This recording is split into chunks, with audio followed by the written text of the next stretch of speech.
She got a smile and it seems to me reminds me of childhood memory where everything was expressed as a bright blue sky.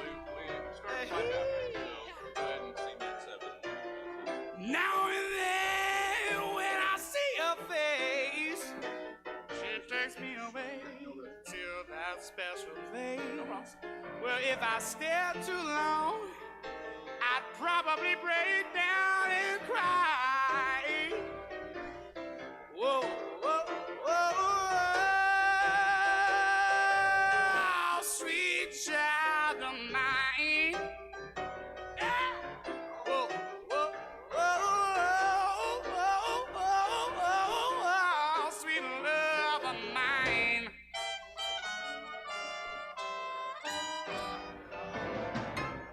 She got eyes of the bluest skies. It makes me think of the rain. I'd hate to look into those eyes. You see an ounce of pain. Her hair reminds me of a warm, safe place where as a child I'd hide. I'd pray for the thunder and the little rain to quietly pass me by. Oh, yeah, yeah, sweet child of mine. Oh, no, baby, sweet love of mine. Give it to me.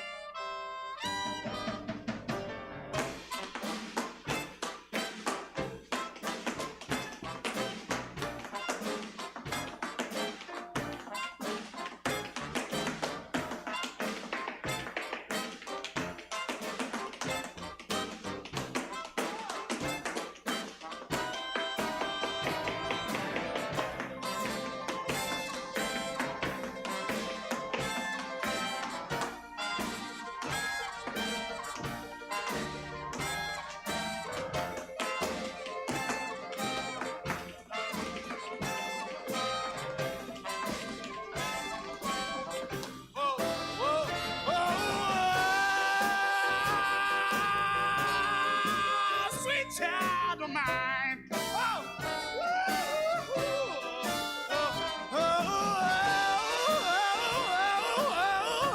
sweet love of mine. Come on.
Have so many relations in this life, only one or two.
but you just don't know. Can you tell me? You say you can, but you just don't know. Can you tell me? Which flowers are gonna grow? Is it gonna be a daisy or a rose?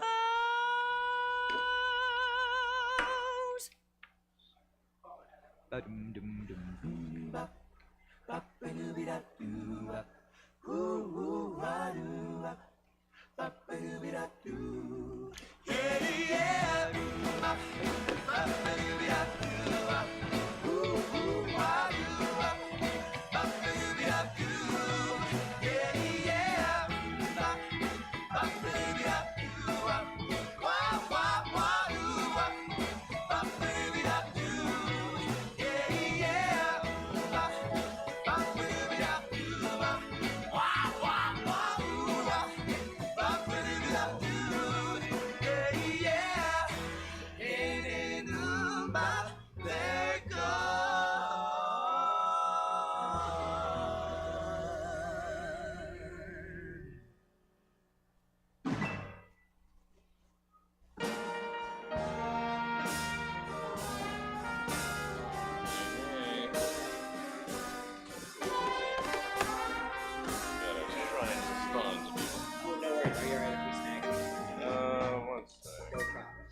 slip inside the eyes of your mind. Okay, anybody? Don't you know you might We've got pockets find there, and we need a better place to play. You said all right. that you had Yeah, the never various pockets so been, that's special. but all the things that you have First come, seen first serve.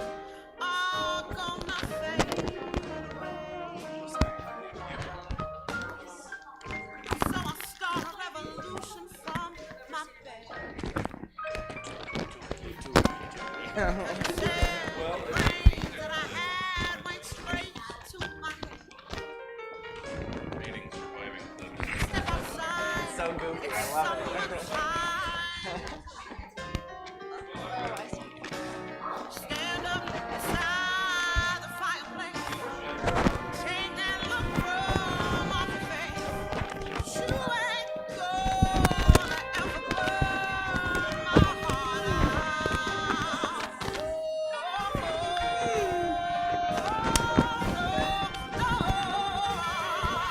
How's the Amber score?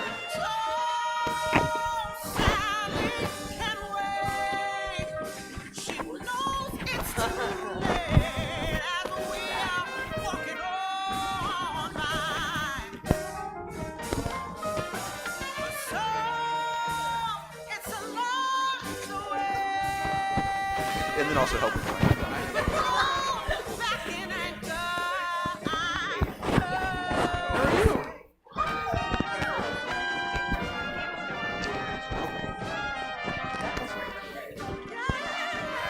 Probably always improv shows always notorious and 5-10 minutes late, so you're right on time. I'll just speak. We're just miking up and then Hey everyone! yeah, so go higher. Yeah, it was fun. It was a good show. How's your weekend been? Please do not put your life in the hands of a rock and roll band. And just let it fade. You just bring up me and then I'll just kind of bring up. Actually, you guys want to welcome to visit guys? Yeah. Beautiful. Cool. Because you said the brains I had went straight to my Hey, head. buddy. Welcome to the show. This is some behind the scenes action. What happened? Stand up by the fireplace. Take that liquor off your face. You ain't never gonna burn my heart out. Welcome to the Stab Comedy Theater. It's time for Placeholder. Please welcome to the stage the cast of Placeholder. She knows it's too late as she's walking on by.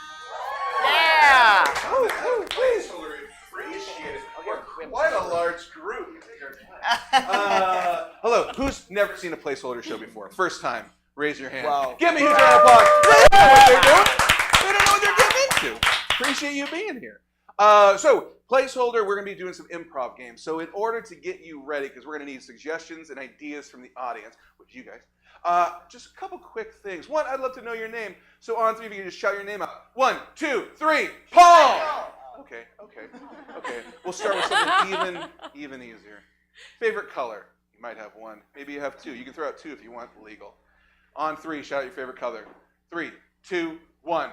Purple! Okay, cool. All right. Love it. So we're going to get warmed up. In order to do that, I need 2 improvisers on stage. So can I get Michael? Give me a huge round of applause. And can I get Gary? Give me a huge round of applause. And for you guys, if I'm opening this box, what do you see inside? Microscope is your suggestion. Clap them in, guys.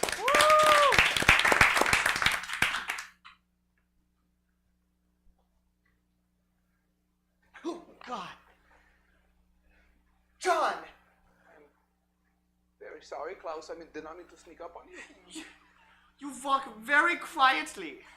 I'm a sneaky person. This is I've always been very sneaky since a little boy.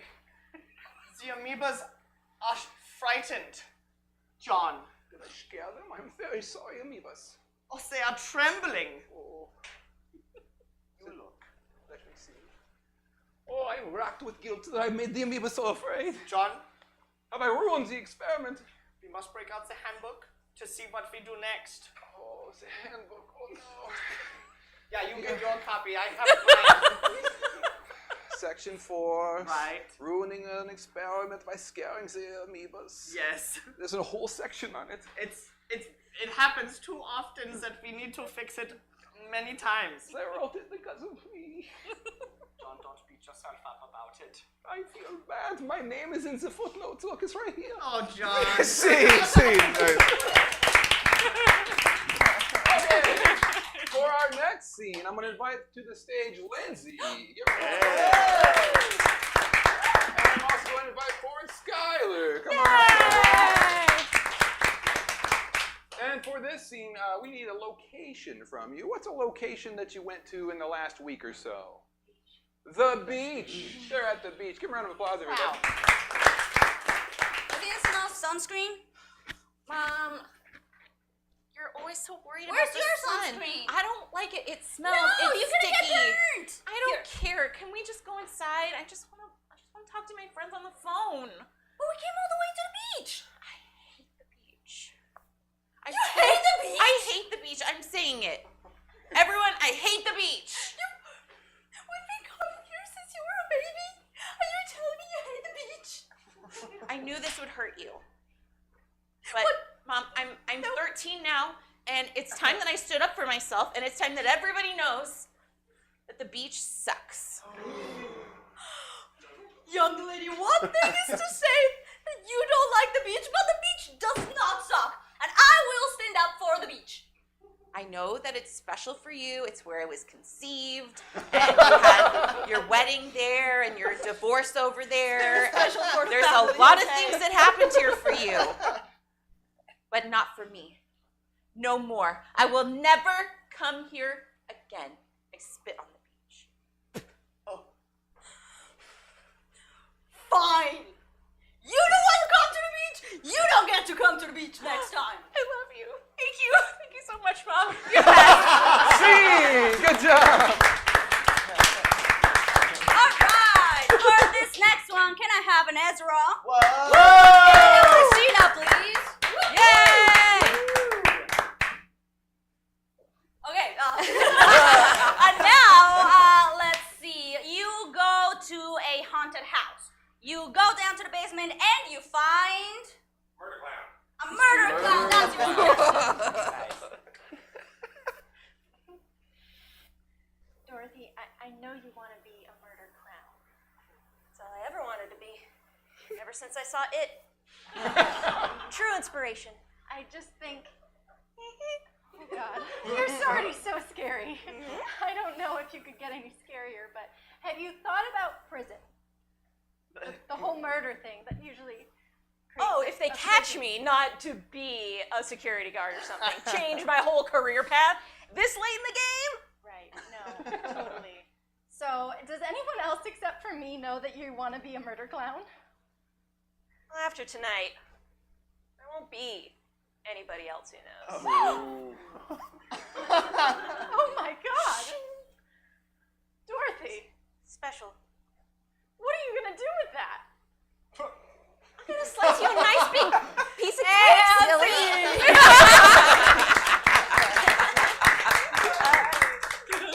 I get a J. Yes, you may. And can I get a Michael? Hey, yeah. Yeah! Wow. And can I get a suggestion from the audience? Can someone tell me their worst birthday present? The worst thing they ever got. Socks. Same. It's a classic. Same.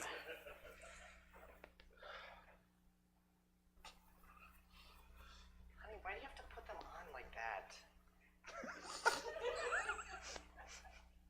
Because do I need a reason? Okay, if you really want to know, it's because it makes me feel. It's okay. It makes me feel sophisticated, and I don't think there's anything wrong with that. But they go like all the way up, Jared. I mean, you don't even need pants at this point. Almost. Suspenders hold the socks up. I still need to wear pants. You sound ridiculous. Jared, I just don't know if I can. I don't know if I can join you in this lifestyle, okay? I like my ankle socks. It's nice and breezy everywhere else. Okay, well, when we started our first date 5 years ago, I told you how important this was to me. I told you that there's literally Oh, don't bring nothing up In-N-Out more Burger. important. I will bring up In-N-Out Burger. When I kicked up my leg on the table to get some fresh air, and you said, "What's the deal with those socks?" and I said, "They're everything to me." That was date number one. I told you what they meant to me, and I feel that it's unfair that you're judging me for it now. I don't even you don't have to do it. I just wish you would not bring it up and judge me about it every single time I got dressed. It makes me feel insecure. Jared, I'm seeing someone else. What? No, if you're gonna say that to me, look at me. I'm seeing someone else. They wear soccer socks. They go up below the knee, Jared. Below the knee.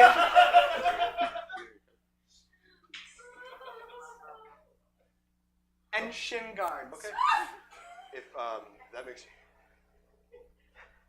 I didn't want you to find out this way. No, if it makes you happy, it makes you happy. What am I gonna fucking do? What am I gonna do about it? I can't stop you. I guess. Don't fucking touch me.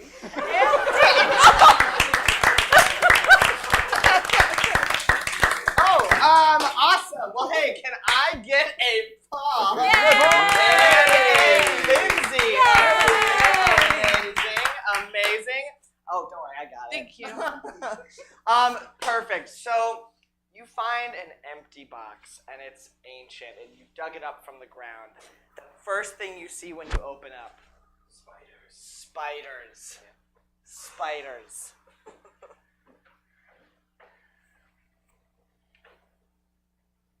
Okay.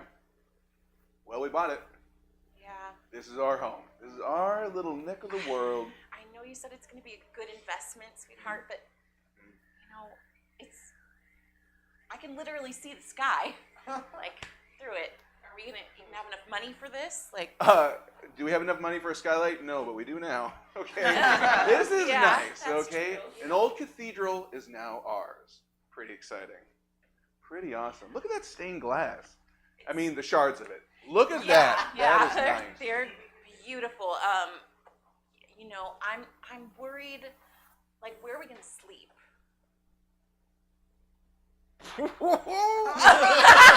I know. Anywhere. Yeah, that's Okay. Sure, anywhere. Look where the pulpit is. That's I'm just well, trying. we I'm used trying to to be. see your vision, and I'm having trouble. What I'm looking for is running water. There is a river that runs right outside. Honey, I've thought of everything. You don't need to worry. Okay? I'm your boo. Okay? I got your back. Is my boo gonna? Remember our vows? I'm your boo. I got your back. I remember, Okay? and I think.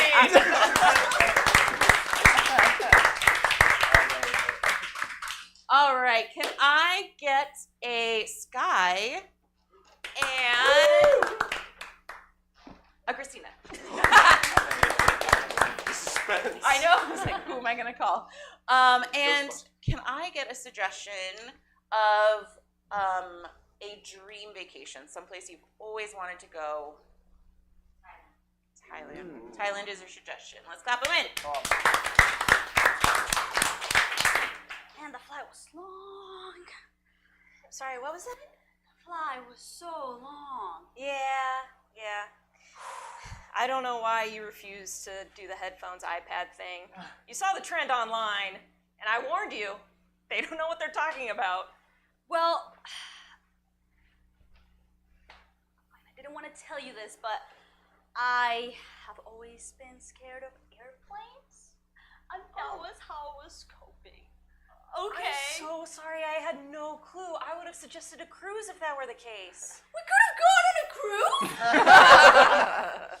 Yeah, my uncle, he actually works for the Carnival cruises. It would have been so cheap. So cheap. This was so expensive. It was. Do you know how much money I spent on this? Yeah. You know what? Let's start fresh. Okay, yes. Vacation. Vacation. Okay, you have the hotel reservations, right? Oh. Was that not your job?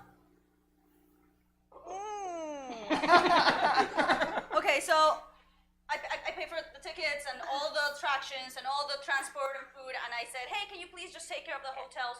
Oh, I thought, Okay. I would catch you on Venmo. Okay. Oh no. Okay. I'm a bad traveler, I okay. have to say. No, it's okay. We can sleep. We can sleep on that bench. Yeah, we'll just Right there. book another flight out. Yeah, okay. I mean, I can still make that carnival call. The what? The carnival call. We can just ride the waves. It'll be a little nauseous. I don't do waves well. Okay. But I think it pales in comparison to your fear of the sky. Yeah. Okay. It's gonna be okay. Yeah, we just we sell all the tickets. We sell all the tickets to all the things. We get the money back. Yeah. Right? Yeah. I hope they don't need our passports, because I chucked those a long time ago. And scene. May I get an Ezra? Woo! A Gary. Yay! If I may ask for a suggestion of your favorite, how about school subject in high school, college? Public speaking. Sweet. Whatever public speaking means to you guys. You're gonna do great. I'm so nervous. You're gonna do so good. Oh, This is your wedding. I am so excited for you to finally marry Deborah. Thanks. You guys are so in love. I'm so excited to hear your speech. Well, it was so kind of you to let me make my own best man toast, even though you're the best man. That was really nice. I appreciate that. That's why I chose you for my best man. You've been my friend for so long, and you're always there for me. And I'm really freaking out about this speech. Like the marriage part, cool, no problem. She's amazing. We're gonna be together forever, lifelong, everything. Blah blah blah. But I gotta stand up and talk in front of I don't know, 300 people. Ugh. We could just tell them to go home. Really? We could say leave right now and just make it a private wedding between you and Deborah. Are you sure? Yeah, I could leave too. I mean, I wouldn't have to make a speech or anything.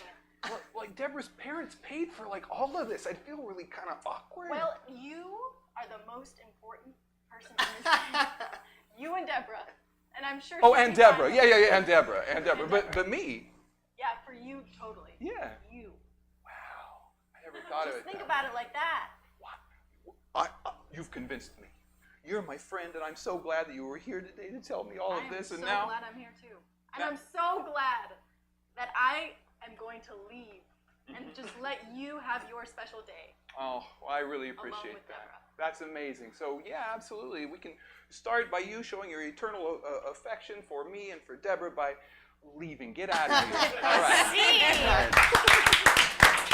All right, I think we're feeling good. You guys are giving great suggestions. Love it. We're going to jump into some improv games. So we're playing New Choice, one of my personal favorites. For that, I need 3 improvisers. Everybody else can go hang out in the back of the room. Love it. See ya. In the game of New Choice, I get to kind of play God. I get to, like, anytime they make a choice that I want a new choice, I just say new choice. They have to change the last line of dialogue, maybe the last movement, maybe the way they enter the room, a sound, anything I can new choice. To help them get started, though, where might 3 friends be hanging out together? 3 friends are hanging out together. Where are they at? College campus. Love it. I heard college campus over in this room. College campus. Give me a huge round of applause. College campus. Oh man, am I ready to start college? Hey, you guys freshmen too? Yeah. Well, yeah, does it show that much? Oh no. New choice. Well, sure I am. I was here for freshman orientation and everything. Oh man, I have to skip the later part. Is it true that they have pizza? They did. Oh my god, they have pizza. So much pizza and punch, and the marching band came and they played, and it was amazing. I felt like such an adult. Oh man, I wish I had stayed for that. New choice. Oh, I'm so glad I missed it, honestly. I had so much fun at the pool after that. Well, I'm glad you had fun. We had fun here too. We learned all the rules and all the things we get us kicked out of college and all the money we have to pay. Wait, we can get a kick out of college? Uh-huh. But we pay. Uh-huh.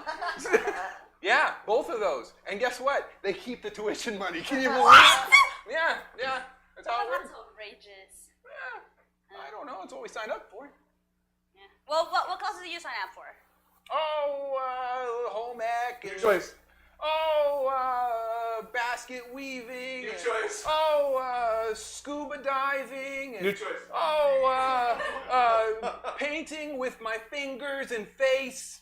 Okay. I hope it's not toxic. Yeah. I didn't think of that, but it's okay. I've got a good constitution. I'm real tough, so I'm just going to smear it all over my face and go to town on that campus and be so creative and adult. Hell yeah. Man, I'm regretting taking the STEAM track. New choice. Man, I'm regretting taking the law executives track. New choice. Man, I wish I actually went here. It seems nice. Wait a minute, you said you were a freshman. I say that to every new group of rubes. I'm a little fed up now. I'm homeless.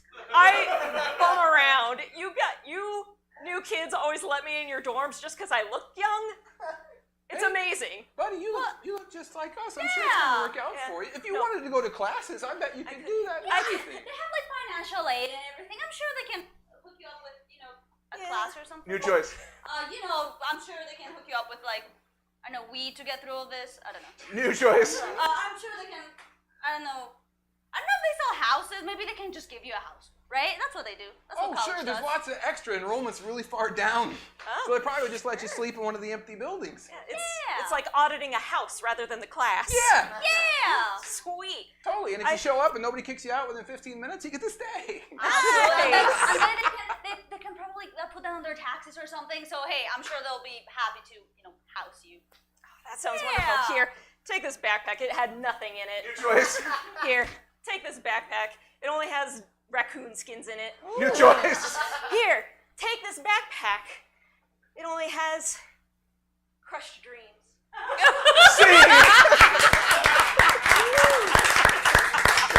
All right, keep it going for it, everybody. We are going to play a game of Crazy Quest, and for that, I'm going to need 5 improvisers up on stage. Give me a round of applause as they come on up here. Beautiful. 5 is right. That's 5 people. Alrighty. For the game of Crazy Quest, one of these fine improvisers is going to be missing several bits of information. We are going to have to communicate those bits of information to them, which means we have to send one of you outside so you don't hear our secrets. That person is going to be Michael. Michael, we're going to send you out. We'll call you back in a minute. Give him a round of applause. These other four are going to have to communicate some very secret bits of information to Michael when he gets back. He's going to drop by to visit his friend Christina, and she's going to need something from him. That something is going to be a pretty mundane object. It's going to be something that you might even have, or most likely would have, in your own home. Maybe even something you purchased recently. What's a completely mundane object any regular old Joe might have? A can opener. Thank you very much, Christina. Your object is a can opener. That is what you need. Unfortunately, he's going to have to go somewhere else to find that can opener. Luckily, Paul will have one, but before he'll hand it over, he's going to need a little bit of quid pro quo. There's something Paul is going to need. What I would like a suggestion of is something you might consider a luxury item. Not every ordinary person has one of these. It's something that if you were to win the lottery today, you think, I'm going to buy one of those, like a yacht or a chandelier or whatever those rich fucks have.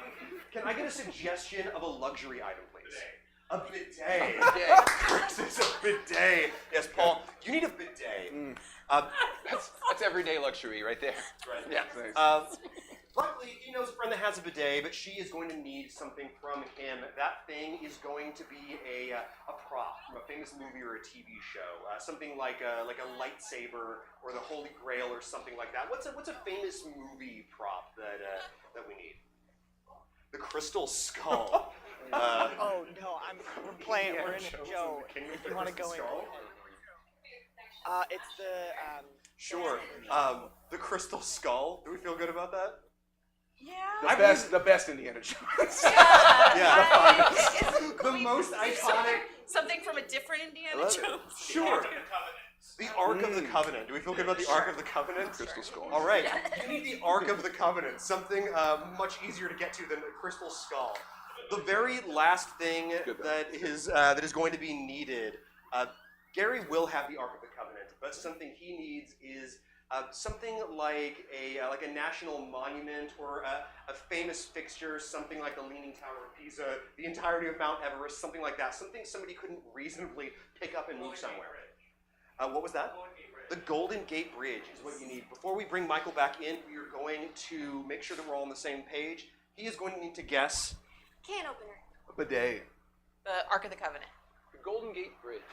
And once he finally gets that Golden Gate Bridge, he's going to go back and deliver Gesundheit. He's going to go back, Gesundheit, and he is going to deliver those items in reverse order until he finally gets Christina the can opener she so dearly needs. And on the count of three, everyone together, please, with me, we're going to shout, Michael, get back in here. 1, 2, 3. Michael, get back in here! Put your hands together for a game of Crazy Quest! Oof. Hey, listen. I need a favor, like right away. Yeah, sure. Sorry, I'm distracted right now. Oh, what's going on? Talk to me. I lost a pretty important tool. Oh gosh, well I can get it for you right away, like as quickly as possible for sure. Yeah, I just want some Campbell's. Oh, It's all I want. Sure, you need a spoon to eat it with, right? Yeah. I can't even get to that point. I still gotta boil the sucker. Oh sure, you need a can opener. Yes, Okay. yes, thank you. I'll go get one for you real quick. Look, dude, I need that can opener. Oh, sorry, not yet. I need something. Oh gosh, all right, tell me. Man, I wish I was back in Japan. Sure. So I great can get there. you a pair of or a flag, the rising sun flag if Look you at want. this. Look at this tissue paper. I haven't seen that forever. Well, look, I'll go get some rice paper for you right now. Oh God, that would not do the job. Okay. That would not do the job. I'll finish this in 3 minutes and I'll buy everyone in this game a drink after the show. I just like when I sit on my throne, I feel like I'm missing something. Your kimono. Definitely your kimono. Yes, I because am missing that. I left yeah. that in Japan. But that's Oh, not boy. what I need. Sure. What I need is something that just takes care of my backside. Yeah. You know? Sure, like a pillow. Oh, would you care for some water? Yes, please. Oh, this water brings me back. Thanks. Oh, the way it just shoots out of you need this. a bidet. Yeah. Look, stop washing your ass. I need it. You know how much I love a clean ass, but all right, fine. You know, if I'm gonna give you this though, Yeah. you gotta help me out. Please You tell gotta me. help me out. You know I'm a huge Harrison Ford fan, right? I Like, love Indiana huge. Jones. You need Yeah. Indiana Jones, right? I wish if only you could get me that. Fine. You know, I've got the crystal skull here, Perfect. and I've got his lasso. You need Nazi here. Germany, I've right? got. I'll bring If it to you. that 2 would minutes fit in remaining. this case, then I would love it. Like his jar of sweat is right here, but I need that box that you're not supposed to open. And then. Oh, you need the Ark of the I Covenant. need the Ark of the Covenant. I'll go get it for you. Look, I need your Ark, man. I need it. I need it. Don't open it. No. We don't want to melt faces. Yeah, Not right now. Right. Oh, sure. But I need something from you. Okay, You see, please. yeah, I'm coming home from vacation. I've had this great vacation. Yeah, We went to Eureka and Fort Bragg and Sausalito, and it was amazing. And all I want to do is go home to my place south of Market. And I can't get there from here because it's gone. Well, there's a lot of construction in Roseville, so yeah. No. We were all along the coast. We're all on the coast. We're Sure. going south along the coast, and we got Sure. to this point. I want to get from here to there, and I can't get from here to there because the thing is missing. Oh, you want to get to the? You want to get across the Golden Gate Bridge? Yeah. Oh, and I'll bring it to Oh, you. great. All right. Yeah. Look, just give me the bridge, man. I'm calling in my favor. Oh, sure. It's really expensive to do repairs in this, so you can take the whole thing. All right, thanks. Here, take the bridge. I'm going home, give me the Mama. Ark. Here's the Ark. All right, here's your Ark. Oh, now give me that sweet water. Just take it. Oh, I long for a blast. Here, There's a can opener. thank you. Here's your can opener, please. Savior, would you like some soup? Put your hands together for. That is well over 30 seconds remaining. You all just earned yourselves a drink. Keep it going. We're moving on to the next game. Amazing. Oh, hey. You have to have an intro, right? Hey, everyone. Thank you so much. Let's do our next game called Pillars. I'm going to need 2 improvers up on stage. Thank you. Amazing. So how this game works, we're just going to see a nice little scene here, but they can't quite remember the word that they're going to say next, which is where I need a little bit of help from you guys. Can I get 2 volunteers to come join us on the lovely stage? 2 brave and crazy volunteers. Amazing. Thank you. Give it up. Tell me your name, sir. Sable. Give Sable a round of applause. Thank you. Amazing. And 1 more volunteer. 1 word is all you're coming up with. You do it every single day. 1 more. Thank you so much. Come on up. And tell me your name. Yelena. Give Yelena a hand, everyone. Thank you so much. Thank you. So whenever our improvisers point to one of you, all you're going to do is complete the next word or phrase, whatever you'd like. So, sound easy enough, right? Perfect. Thank you so much. So to get started, let's get a relationship for these 2. How do they know each other? Sisters. I love it. Thank you. Sisters. Perfect. Okay, I know you took my sweater. I did not take your sweater. Oh You my totally God. took my sweater because I remember you said, I'm going to. Where am I going? To Icebox. You said, I'm going to the icebox, and then you went to my closet and you took the sweater because you think it looks better on you than it does on me, and honey, you're lying to yourself. No, I'm not. But anyway, yes, I do confess that I took your sweater, but it was only because I peed on it. And as we all know, when you pee on something, it's yours.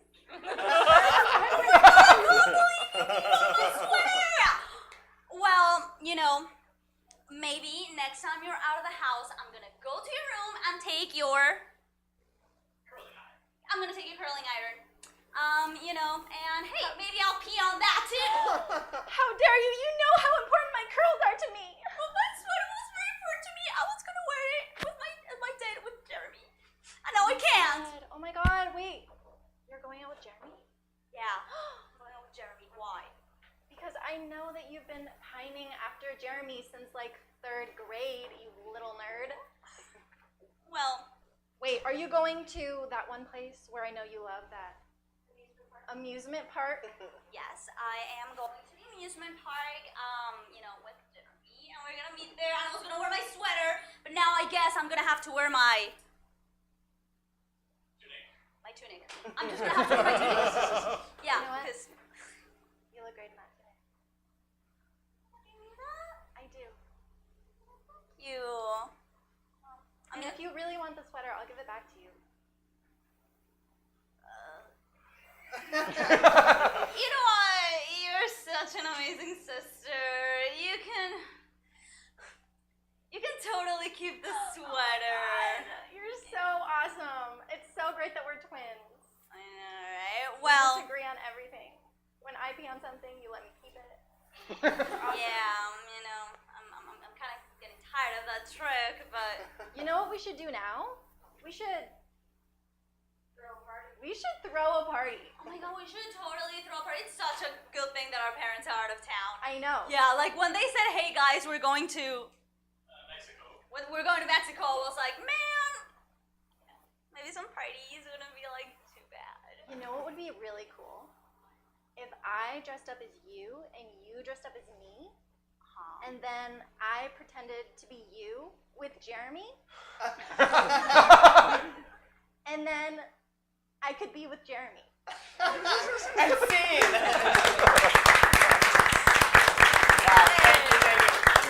Thank you to our lovely volunteers. All right, as well. thank you very much. Thank you very much. This has been amazing. But now it's time for some music. Whoop, whoop, whoop. We're gonna play a round of a beastie rap. So if I can get 5 improvisers up here, that would be amazing. Feel free to take a seat, you guys. You did amazing. Oh yes, Thank you sorry. No, just sit up here for the rest of the show. Alright, so beastie rap. Here's what's gonna happen. We're gonna get a 1-syllable name for our amazing improvisers, and they're gonna find some words that rhyme. Your job is to shout out those words when you think you have them. And after that, we're gonna follow them with boom, cha, a boom, boom, cha. Can I hear that? Boom, cha, a boom, boom, cha. Alright. Let's do a practice round. So can I have a 1-syllable name, please? Blake. I heard Blake first. Your suggestion is a Blake, starting with Ezra. I know this guy, his name is Blake. Blake, boom, cha, a boom, boom, cha. Went kayaking on the lake, boom, cha, a boom, boom, cha. He saw a reptile. He saw a Snake, boom, cha, a boom, boom, cha. His lawn was filled with leaves, so he used his Rake, boom, cha, a boom, boom, cha. Someone died, he went to their Wake, boom, cha, a boom, boom, cha. Alright. That was a practice round. We are going to spice this up so they can win or they can lose. We'll see. Alright. Can I have another 1-syllable name, please? Jack. Alright. Your suggestion is Jack, starting with Michael. Ooh. Well, I know this guy, his name is Jack, boom, cha, a boom, boom, cha.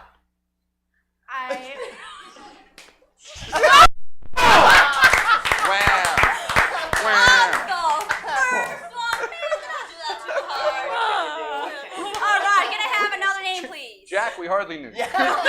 we can stay with Jack. We didn't either do any Jack. Sure. Rhymes we've already all thought of, so we'll do this. All right, Jay. Okay, I know this one.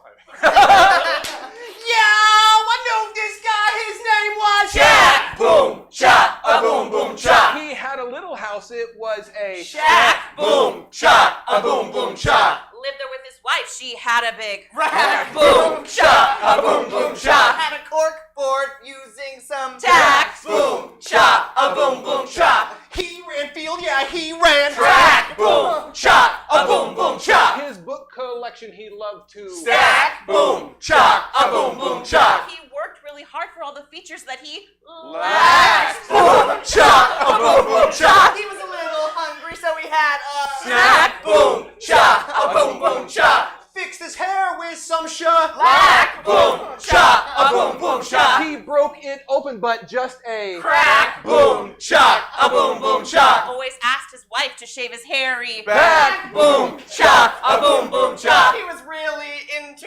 drugs like crack, boom, cha, a boom, boom, cha. When he was a goth, he wore a lot of boom, cha, a boom, boom, cha. Never on defense, he loved to attack, boom, cha, a boom, boom, cha. Made his wife really angry. On one day, she just smack, boom, cha, a boom, boom, cha. He's a collector. He collects knickknacks, boom, cha, a boom, boom, cha.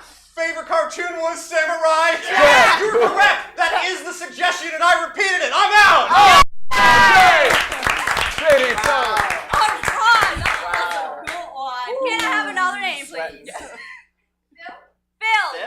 Phil. Thank you. Gary, Phil. take it over. Yo, I know this guy, and his name was Phil. Boom Shot. A boom boom shot. Used to say namaste and stand really Still. Boom shot. A boom boom shot. He had a lot of money to pay his Bills. Boom shot. A boom boom shot. When he was sick, he would take his Bills. Boom shot. A boom boom shot. Always take his water bottle and with water he would Fill. Boom shot. A boom boom shot. Well, he liked to saw wood down at the Mill. Boom shot. A boom boom shot. He cooked with fire out on his Grill. Boom shot. A boom boom shot. One day his window was broken. He had to fix the Sill. Boom shot. A boom boom shot. I like words, and I am out. All right. Welcome to the finals of Mr. Rob. Can I have one last? Jen. Whoa. Beautiful. Oh, Hannah. Whoa. She was ready. Whoa. She was ready. Yeah, I feel it. Love it. I know this gal, and her name is Jen. Boom shot. A boom boom shot. She went to London and she saw Big Ben. Boom shot. A boom boom shot. She had a lot of chickens and a favorite little Hen. Boom shot. A boom boom shot. She didn't date women because she was into Men. Boom shot. A boom boom shot. Her favorite man was a guy named Ben. Boom shot. A boom boom All right. Thank you guys so much for your efforts. Oh, I'm sorry. And Gary's the winner. All right. Thank you. So, I'm hosting the next game, so let's jump into a game we call Half-Life. I love this game, you guys. Also, welcome to the stage. Our improvisers are going to be a part of Half-Life tonight. Okay, so for the game of Half-Life, the first thing we need is a setup scene. We need to do a scene that we're going to mess with and play with a little bit. For this setup scene, our improvisers are going to retell to us a classic fairy tale. Okay, it could be a Mother Goose kind of story or a fairy tale that we all know, a story that we are all real familiar with, except for we're going to retell it in a really different way. So what's the first fairy tale that comes to mind? Cinderella. Okay, we'll go with Cinderella. Cool. Everybody's good? Cinderella. Okay, so we're going to see. Can I ask real quick? For anybody who doesn't know Cinderella, can we like a little summary of what happens in Cinderella? Sure, give us a short summary of what Oh, happens. yeah, please, could you? What happens in Cinderella? Cinderella is, her dad dies, and she's like her stepmom and her two stepsisters, and they really want to go to the party, and they go without her, but she sneaks out, and she makes it there in a pumpkin, and she meets a prince. And there's a fairy godmother who makes her a magical dress, and she gets a coach and glass slippers and the whole thing, right? She goes to the party. Cool. And then, Goes to the party, yeah. but then the clock strikes midnight, and then she has to run away because and then she makes it home, and then but the prince is left wondering who is she, and there's just only a shoe left behind. This is great detail. Oh, we're making this fantastic. This is making our That's job awesome. really Okay, so that's your story, guys. Yeah. You ready? Let's do it. Tell us the story we just told you. Here we go. All right, give them a round of applause, everybody, for the game of Half-Life. I don't have long to live, child. No, Papa. You have. No. Don't leave me. I gotta go.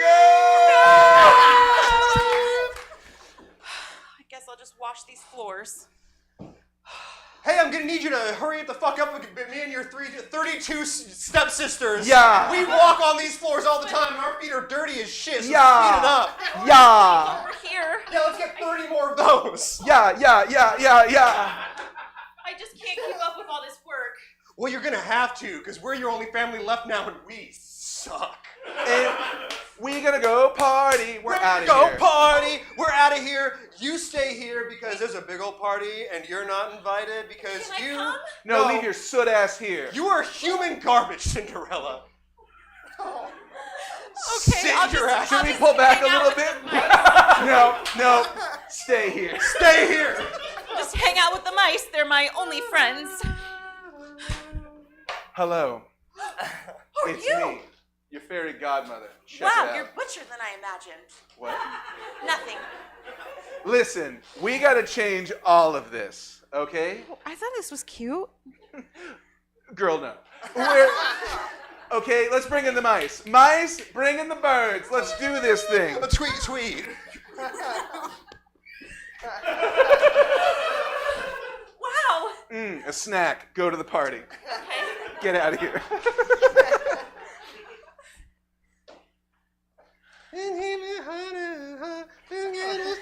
I can really get my groove on here.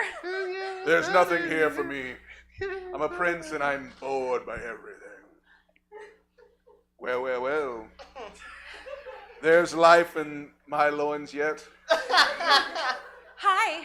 What's your name? Cinderella. You had me at... Girl, you're looking gorgeous, although it is almost midnight. Shall we dance? Oh my God, almost midnight? I gotta go. The mice are waiting for me. Hard to get is my style.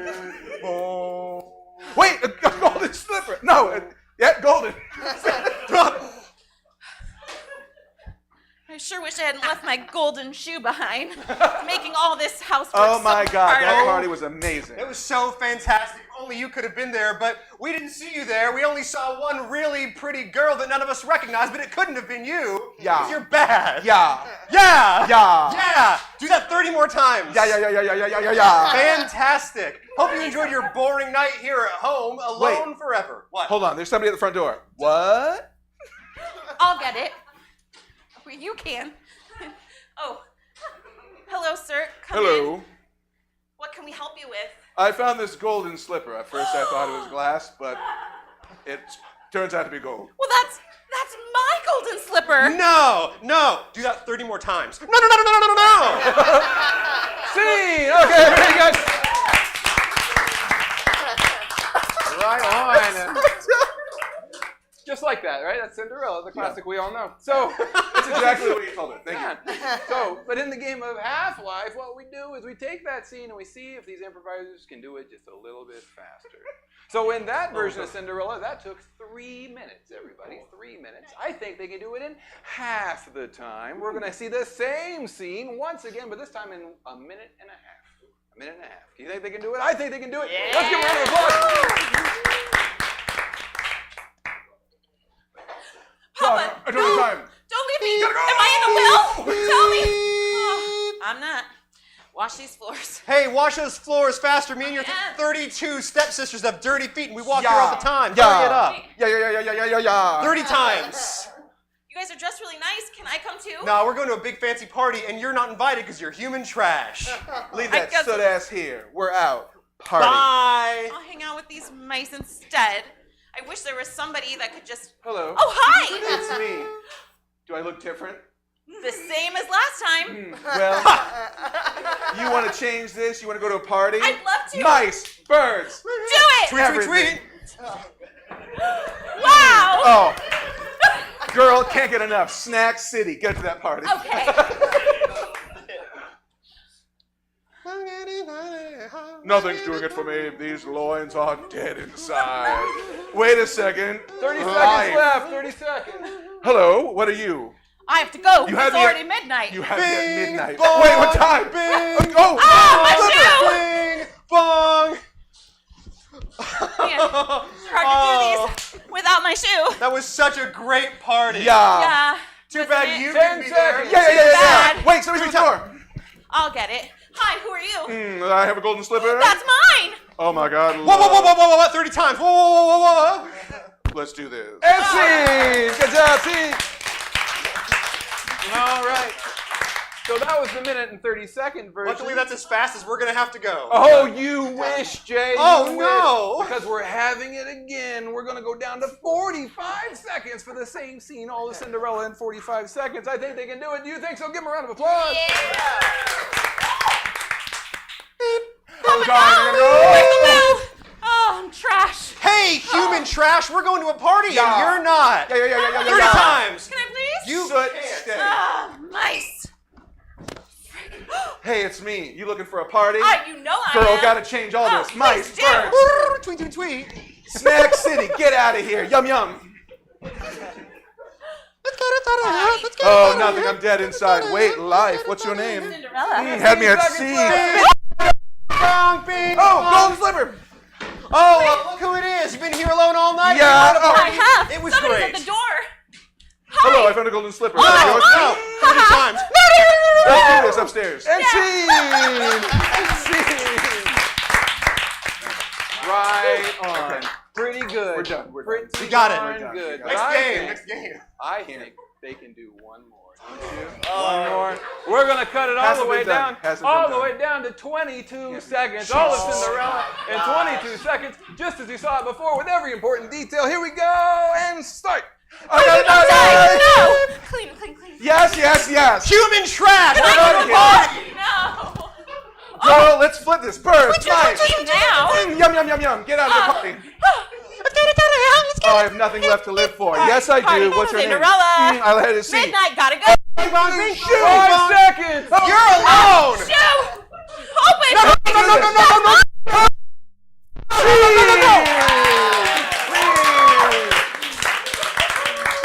That was amazing.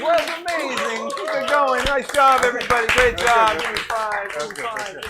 Well done. Great job, guys. Okay, for this next game, we are going to be kissing and telling with puns, and I need everybody on the stage. Let's go. All right, can I get an occupation? Teacher. Love it. Teacher.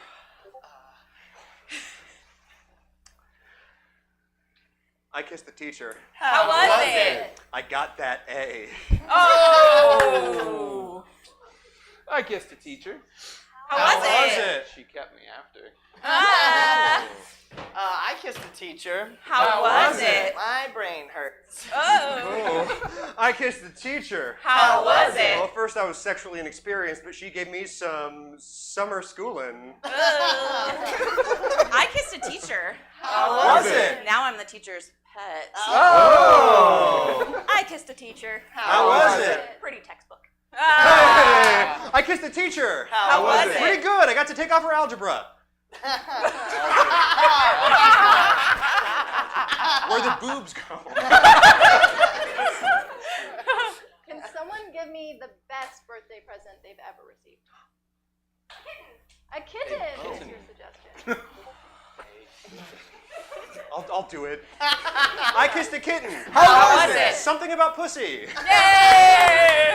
All right, we're past it. I kissed a kitten. How was it? Oh, she really purred.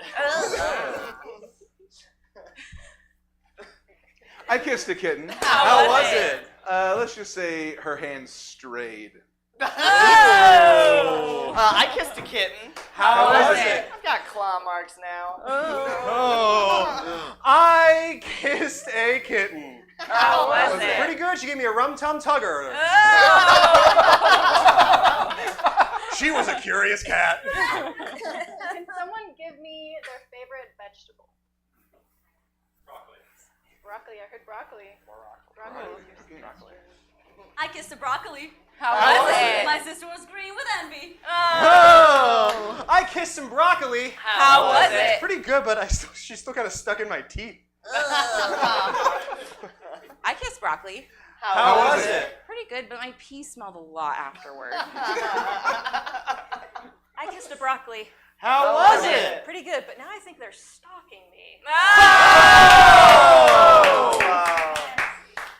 Can someone give me a place where they would not want to be lost? Costco. Oh. I kissed a Costco. How was it? She said the first one's a sample. I kissed a Costco. How was it? More than I bargained for. Oh! I kissed a Costco. How was it? Oh, got it in bulk. Yeah. I kissed a Costco. How was it? She had a big box. I kissed a Costco. How was it? For $1.50, I got that, a Coke, and a piece of beef. Hey! I kissed a Costco. How was it? Good. She issued me a membership card after. I kissed a Costco. How was it? Okay, I'm pretty sure she's in a cult though. Can someone give me an important historical moment? Big one. Lincoln's assassination. Okay. All right. Love it. I don't know know why I said love it. That's God, that's my favorite one. Hey, I kissed the concept of the Lincoln assassination. It was mind-blowing. I kissed the Lincoln assassination. How was it? Yeah, I needed that like I needed a hole in the head. The Lincoln assassination. How was it? It was a kiss worthy of Peter. Oh! I kissed the Lincoln assassination. How was it? There wasn't a whole lot of sexual tension, but we're keeping it civil. I kissed the Lincoln assassination. How was it? I'm so glad we got the booth at the restaurant. Can someone give me something they are afraid of? Snakes. Oh. Snakes. I kissed the snake. How was it? On a scale of 1 to 10. Ah! I kissed a snake. How was it? She was very polite. She said, "Thank you very much." I kissed a snake. How was it? She slithered in my sheets later. Oh! I kissed a snake. How was I it? don't know, it left me a little rattled. Oh! I kissed the snake. How was was it? It's pretty good. I got to take off her cobra. Ah! That's where the boobs go! And that's our show. Thank you so much. Real quick, huge round of applause for our audience volunteers. They were awesome. They were awesome. So wonderful. Thank you. We are here every month, the fourth Saturday of the month at 7 p.m. Thank you so much for coming out. We really appreciate it. Hope you had an amazing time. Say hello to us on the way out. We'd love to talk to you. So have a good night. Thanks, All right, everybody, that is Placeholder. But we're just getting started for the evening. We've got a couple more shows. Like, for example, Can't Stand Up Comedy presents I Won't Stand for This coming up next. After that, it will be lolgbt+ presents #SCFU. So, if you want some stand-up, if you want some drag, some lip-sync, we've still got you for the next couple hours. But if you're done with us, check out stabcomedytheater.com for a full calendar of events. We're live in person Thursdays or Sundays, and we stream everything we do 6 nights a week. I'm going to set things up. I'll see you guys later. Have a good night.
church where a wedding has been.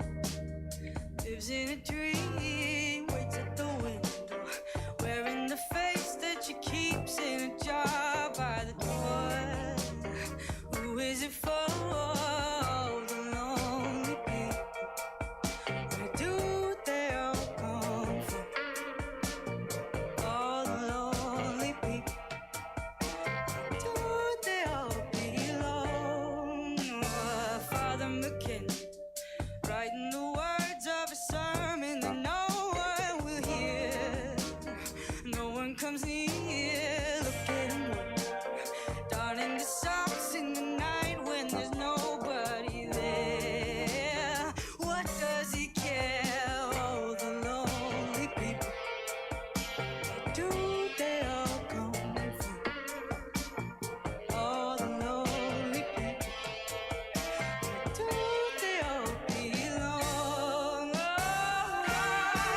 Look at all the lonely people. Look at all the lonely people.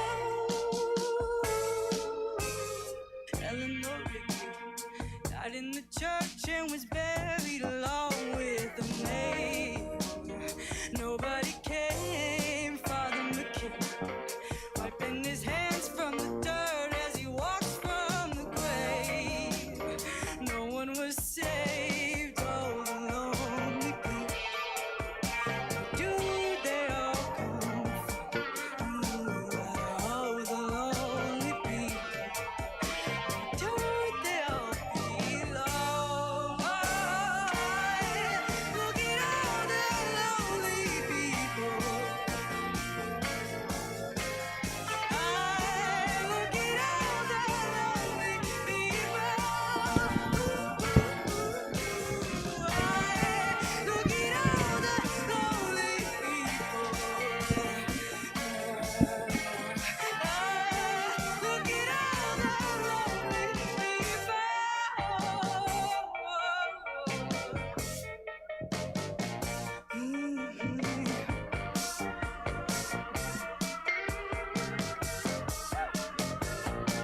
Welcome to the Stab Comedy Theater. It's time for Can't Stand Up Comedy presents I Won't Stand for This. Please welcome to the stage your host, Dan Smith.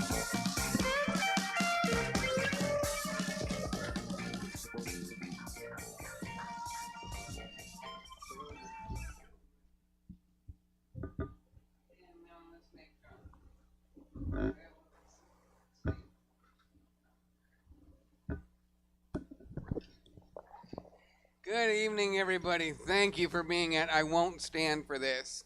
As Jesse said, my name is Dan Smith, but you can go ahead and call me Dan the Can't Stand Up Comedian. Let me tell you a little bit about how I won't stand for this works. This will be the only time that you'll see me on the stage, but you will see my chair on the stage for every comedian. After my host said, here, I'm going to get off stage, I'm going to go sit over there, and the next comedian on the show will get in my chair and make his way up to the stage. So, yeah, hopefully no one dies. Hey, we've been doing this for a while. No one's died yet, so. And there's no next, okay? No one call next. Let's see. I'm going to tell you a joke tonight that I haven't told in a while, and I'm really excited to tell it again because it's one of my favorites, but it has to be in the right season.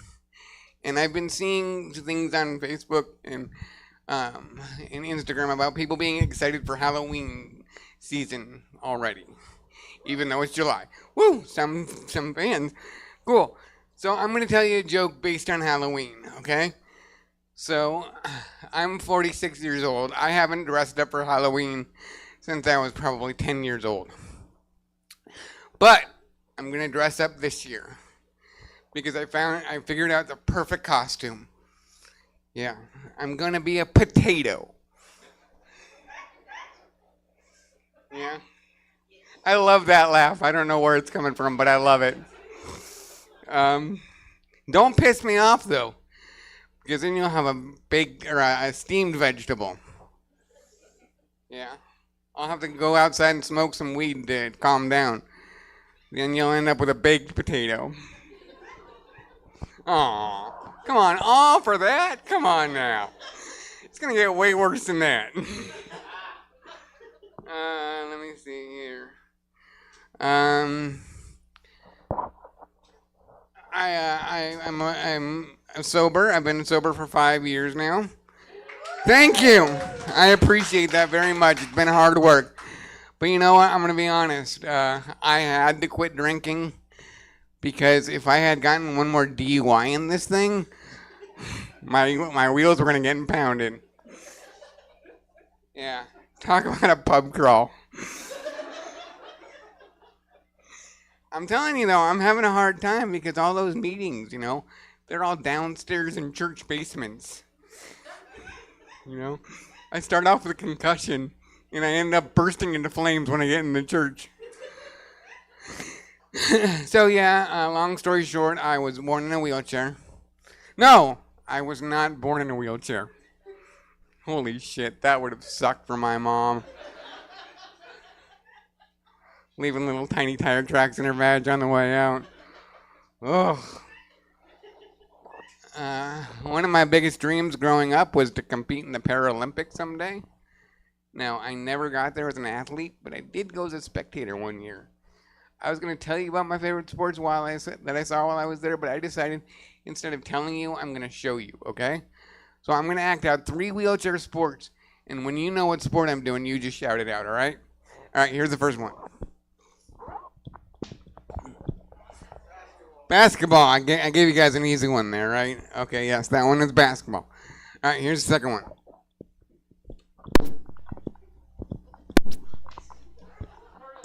Thank you. Thank you. And it wasn't Andrew. Wow. Thank you. You could have guessed a little faster. That fucking hurt. Man. All right, let's see. What else do I want to tell you about?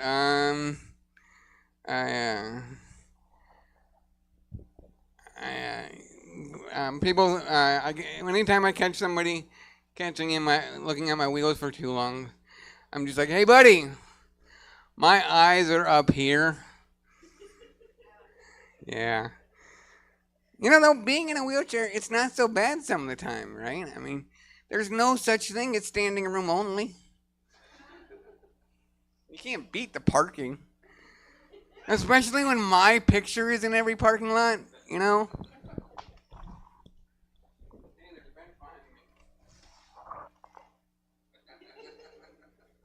That's not actually me, though. That's my Uncle Frank. Yeah, wheelchairs run in the family. Ironically, that's the only thing that runs in the family. Let's see. I am recently, well, not recently. It's been a couple of years now, but I'm divorced. No awns or anything. You know, the best part about being divorced is that I never. Hey, clapping. There you go. It is worth clapping for. The best part, though, is I never ever have to live somewhere that was decorated like a Hobby Lobby, threw up on it ever again. Sometimes people would ask me, hey, is your wife in a wheelchair too? And I said, let me ask you first. Does your partner also ask really fucking stupid questions? No, dumbass. She wasn't in a wheelchair. She had a fetish for them. Yeah. My lady liked her role play. Yeah, let's see. You know you're getting old when you have to take your glasses off to read. I know. I got up this morning. I made some breakfast. I made eggs because I like eggs. But it turned out when they were done, they were runny. And I hate runny eggs. I do. I don't like it when my breakfast tries to show me up. It's rude. Stupid breakfast. Stupid chickens. Let's see. Alright, people with disabilities, we get called some pretty mean things sometimes. Say some pretty rude things. Some people say some pretty rude things. I have a pretty thick skin, but one of the words that people use that still really bothers me is the R word. Yeah, you guys already know what the R word is, right? Yeah, you do. So here's what we're going to do. We're going to take the pressure out of it. We're all going to say it together, all right? On the count of 3, we all say the R word, all right? You ready? Don't flake out on me here. All right, ready? 1, 2, 3. Whoa! What the fuck did you just say? This is my physical therapist right here. I appreciate you coming out, but fuck you. That answer was wrong. Yes, yeah, I forgive you. I'm God, apparently. No, you guys, the R word. Come on, he said the wrong word. Say it with me, the right word, okay? 1, 2, 3. Republican. Yeah, see, that word is way worse, isn't it? Yes, I hate it when people call me that. It's not true. Fuck you. Let's see.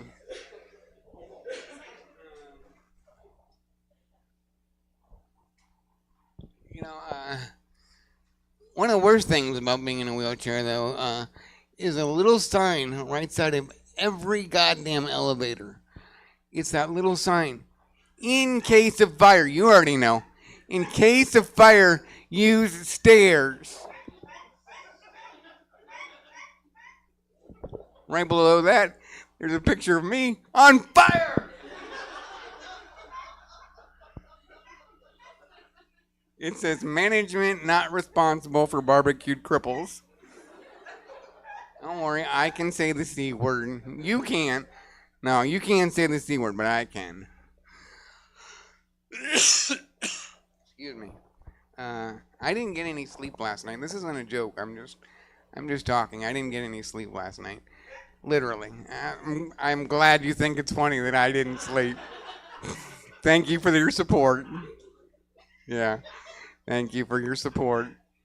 I'm just telling you because if I just fall asleep mid-set here, Jesse, maybe you flash the lights at me a little brighter, wake me up, or someone just kick me. Yeah, do that. Kick me. I promise not to kick you back. Not very hard. You gotta watch out for my punches, though. Being this height, you know where they land, right? Yeah. Yeah, don't fuck with me. Let's see.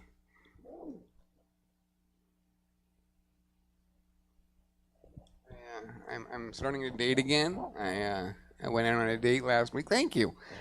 Yes, thank you. Thank you.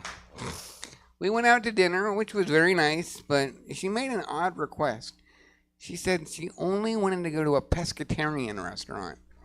I know, which I thought was weird. Because why does somebody's religion have to do with our dating? Guess they love fish. Never mind. I was going to say something I shouldn't have. Yeah, she got it. I don't know who you are because I can't see you back there, but I'm shaking your hand for those laughs. Those laughs like that make the show so much better. And having so many people here makes me really happy too. Thank you for being here very much. Give yourself a round of applause. Give yourself a round of applause. You know what? I'm going to keep my time kind of short so I don't fall asleep. But here's what we're going to do. I'm going to go ahead and keep the show rolling. Yeah, that was a bad pun. Never be ashamed of your puns.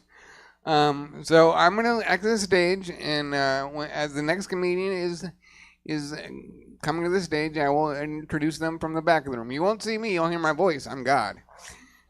All right. So thank you for listening. Thank you for your laughter. I appreciate you. Thank you again for being here. Loud again for yourselves. Loud again for yourself. Yes, you guys are why I do this show. I've done shows for not nearly as many people, and I still do my best, but having all of you here makes me really, well, I always want to do my best, but you guys motivate me, so thank you. I appreciate you very much. All right. Good night.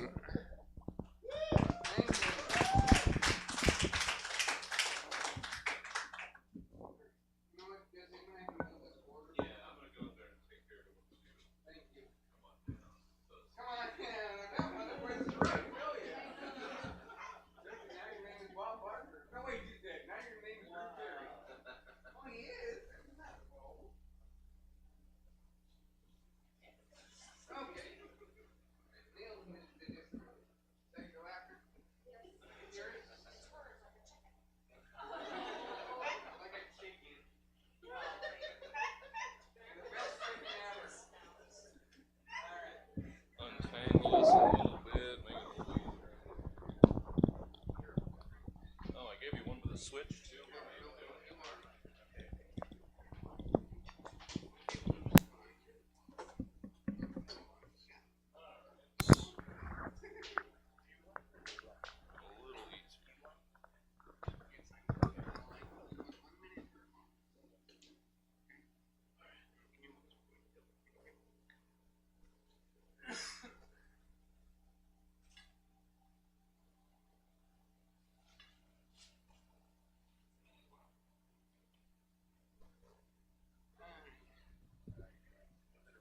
No, not with the brakes on. See, I'm telling you, I love it. Here. Jesse knows that. A lot of people haven't. Yeah, the other one's on. No. I should actually have to turn the brakes off, because if I get up there and fall off. You're not gonna fall off sitting still. If you do, I'm gonna laugh at you so hard. That's gonna be the funniest thing of the whole night. You falling out of nowhere. It's happened before, actually. All right, you guys can hear me, right? That's right, because I'm the voice of God. Coming to the stage next year is a good friend of mine. I'm very excited to have him. I met him when I first started comedy in 2018, and I haven't seen him much lately, so I was missing him. So I thought, you know what? Let's get him on the show. So I'm very, very happy to present to you Curtis Newingham.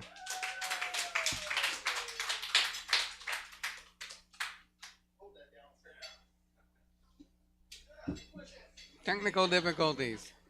That's the fun part of the show. Hey, he made it! Curtis is on the stage. Don't fall off of it. Or you're fired. No, you're not. All right, this is the weirdest shit I've ever done, so. Let me straighten out. I'm so honored. The weirdest shit you've ever... Wow, that's pretty impressive. Or not. All right, hello, guys. How are you doing? I feel like the opposite of my shirt right now. I'm weak as shit. I should have done cardio before I got up here. All right. I'm feeling pretty good. This is weird. I'm at eye level with you guys. That's weird too. I'm feeling good though. I'm normally a karaoke DJ. That's what I've been doing lately. He hasn't seen me because I sing now. Sing for us. Thank you. Free bird. No, I'm not. He's like just throwing. That's like saying, "Tell me a joke" when you fucking say you're a comedian. Calm down, man. All right. Tell me a joke. No. So. You're eye level right now. I know. When they're standing up, you're butt level. That's gonna be a good thing. I don't want my butt near their eyes. That's kind of weird. No, all right, let me get into my jokes. All right. Here's the thing about music to me is that I don't like when artists nowadays will take music from back in the day and try to make it their own. I think that's weird. I think it would be awesome if an artist from back in the day would take a song from today and make it their own. You know what I'm saying? Like, could you guys imagine? You guys know the song WAP? Yeah? Some of you? The younger ones, the older ones, like, what the fuck is that? It's wet ass pussy. That's what it is. I think it would be awesome if Louis Armstrong got a hold of that song. You know what I'm saying? He's like, I see panties are wet, nipples hard too. I watch them bloom for me and you, and I think to myself, that's some wet ass pussy. I thought about that. So I thought about that joke because in my head, like I heard Louis Armstrong saying, "I want you to touch that little dangly thing in the back of my throat." You know? That's why I wrote that. Sorry, young kids are like, "Don't say that." There's gonna be a lot of offensive shit coming out of my mouth tonight. Just want you to know. Another thing about music, like you can't take songs from back in the day and sing them now because it doesn't even relate. You guys heard the song "I Got 5 on It"? Yeah, you'd have to remake it. It'd be like, I got 20 on it. Grab your vape pen, it's 420. I got 20 on it. Fucking with those edible gummies. You know what I'm talking about? I love Hispanic people. They could take somebody's name and make an awesome song. Like, you guys heard the song Maria Maria?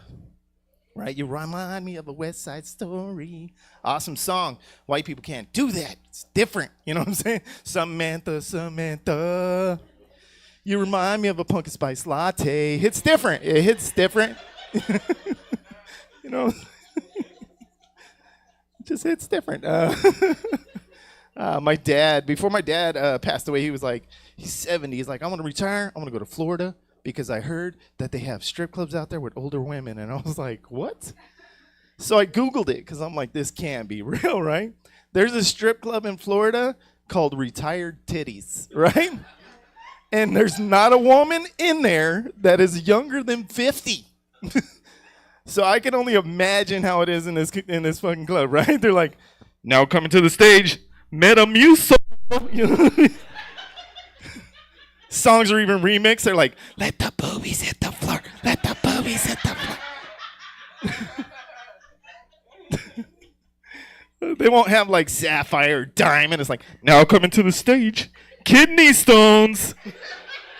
Pour some Activia on me. We need to clean up at the pole. Betsy was twerking again. Her catheter fell out.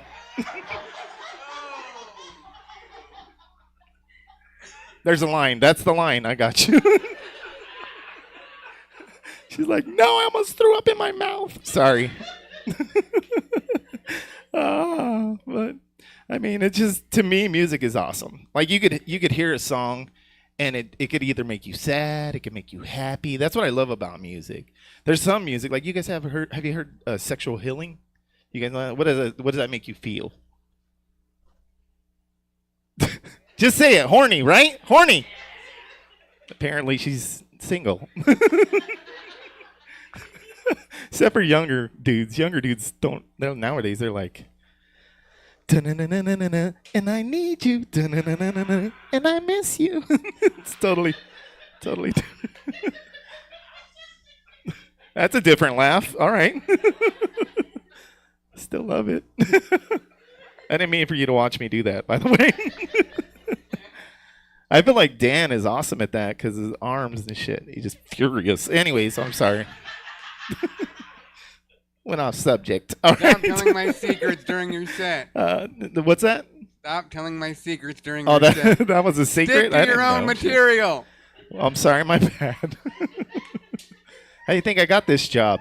When he first messaged me and he was like, hey, man, how you been? I was like, that's crazy, man. He got mad at me because I was like, that's crazy, man. You've been running through my mind all day long. Anyway. Sorry, Dan. All right.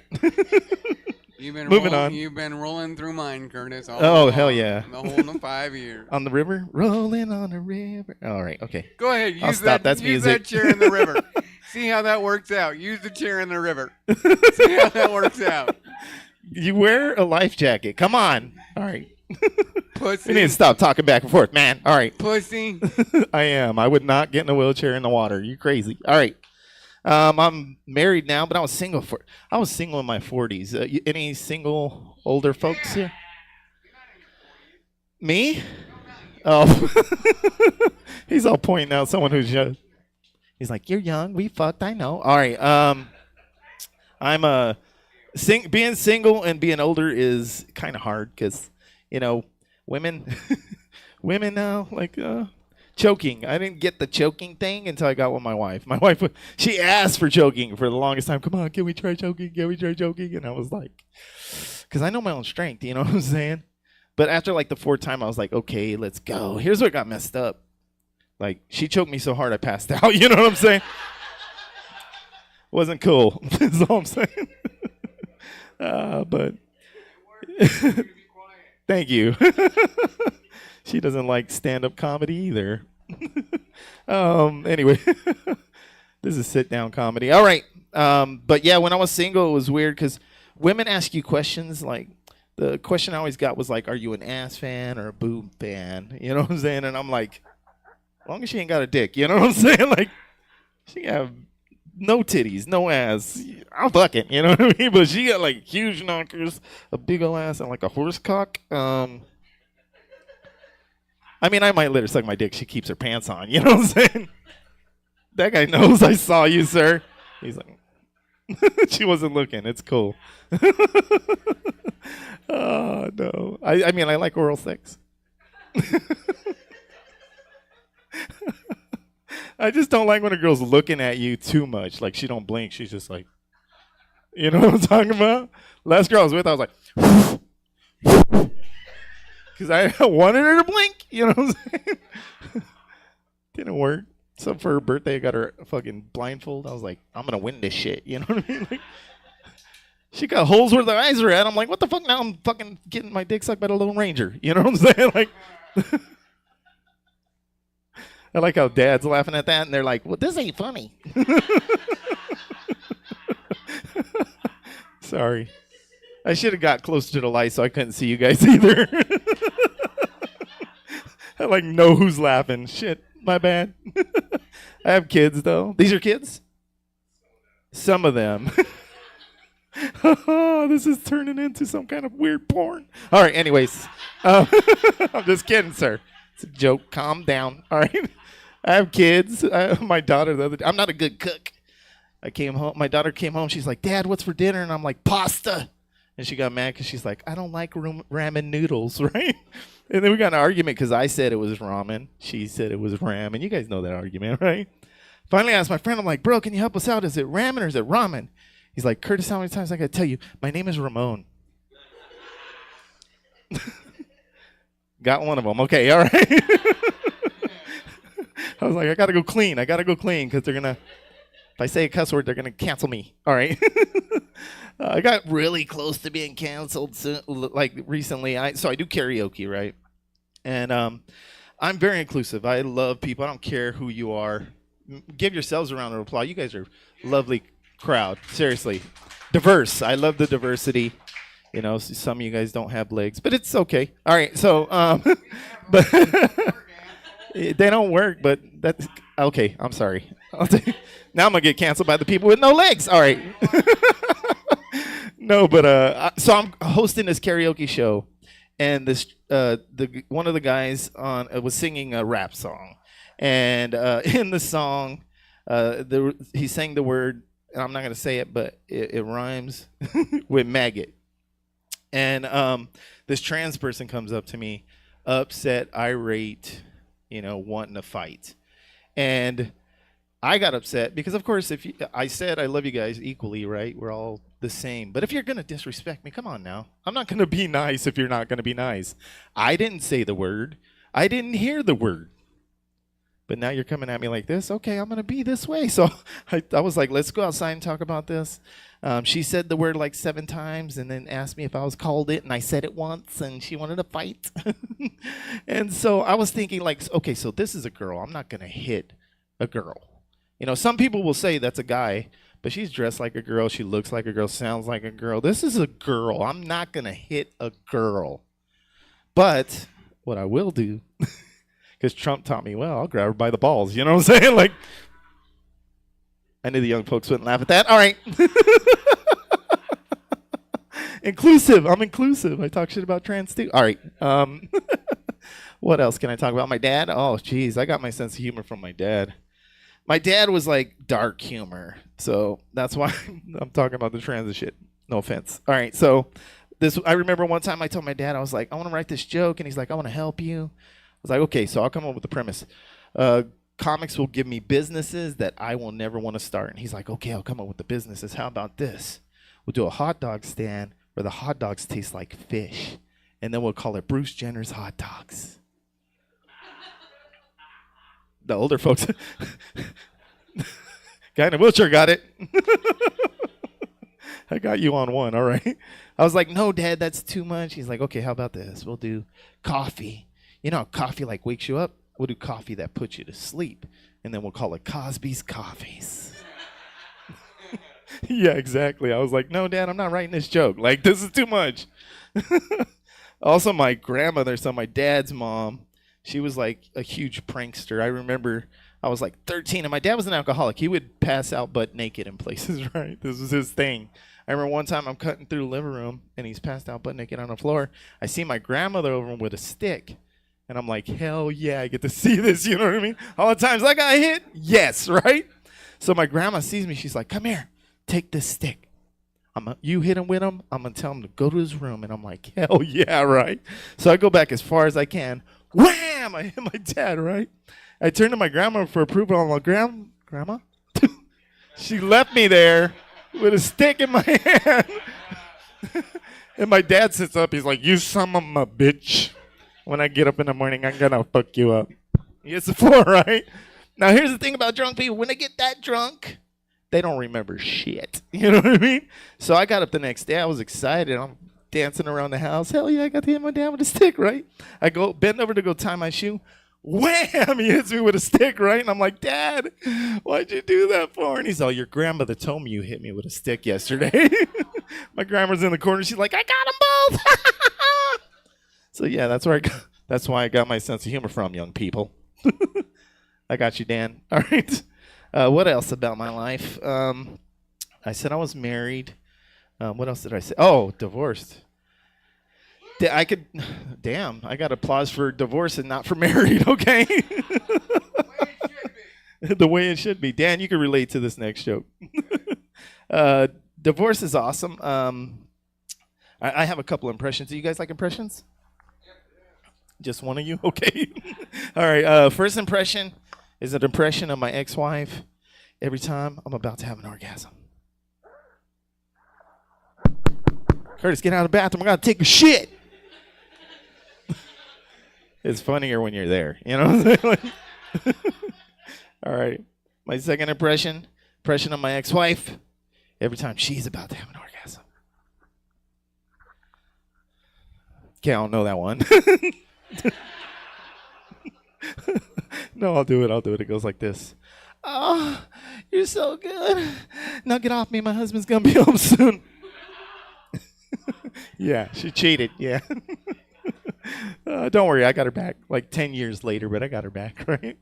I run into her. She's like, hey, how are you? And I'm like, I'm awesome. I had sex with an 18-year-old last night. All I could do was just think about you.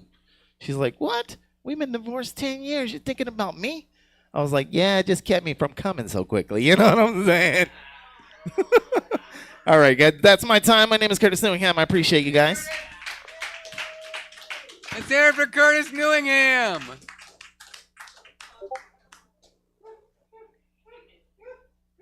You can't die now. You finished your set. There we go. Good job, Curtis. Thank you very much. What? You come to me and then get out of it. You have to come to me first. Huh? Yes, all the way over here, jackass. And you have to go all the way back. But I'm not. You go ahead and turn it around. No helpful. No. Okay. All right, ladies and gentlemen. The next comedian coming to this stage is one of the funniest comedians in the scene, and I'm very happy to have her on this show. Please make some noise for Sarah Dutcher. You got this, Sarah. You got this. No, you got it. Yep, that's the part. That's the part. That almost got me tonight. You got it. Yes, Sarah Dutcher, everybody. Woo! Just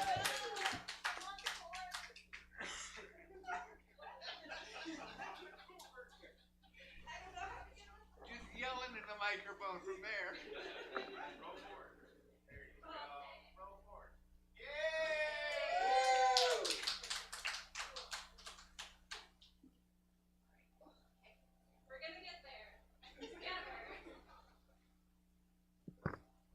Ooh, I'm really glad I didn't wear a dress tonight.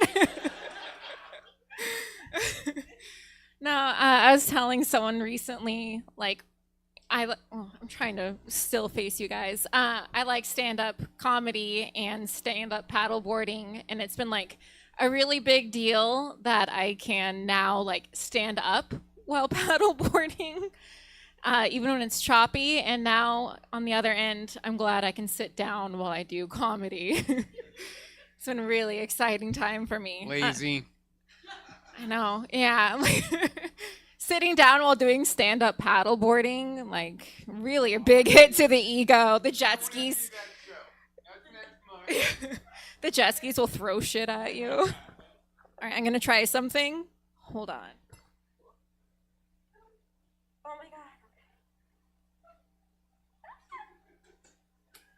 All right, thank you. Thank you. Yeah. I am motivated by being validated, just constant validation, not quite a praise kink, not quite a need for therapy, but somewhere in between. I grew up Mormon, so that's why I seem like I'm ready to shake your hand and give you a pamphlet. It also means I had the chance to find love in the old-fashioned way. You know, getting married off at a young age. Yeah. Oh, it's fine. Yeah.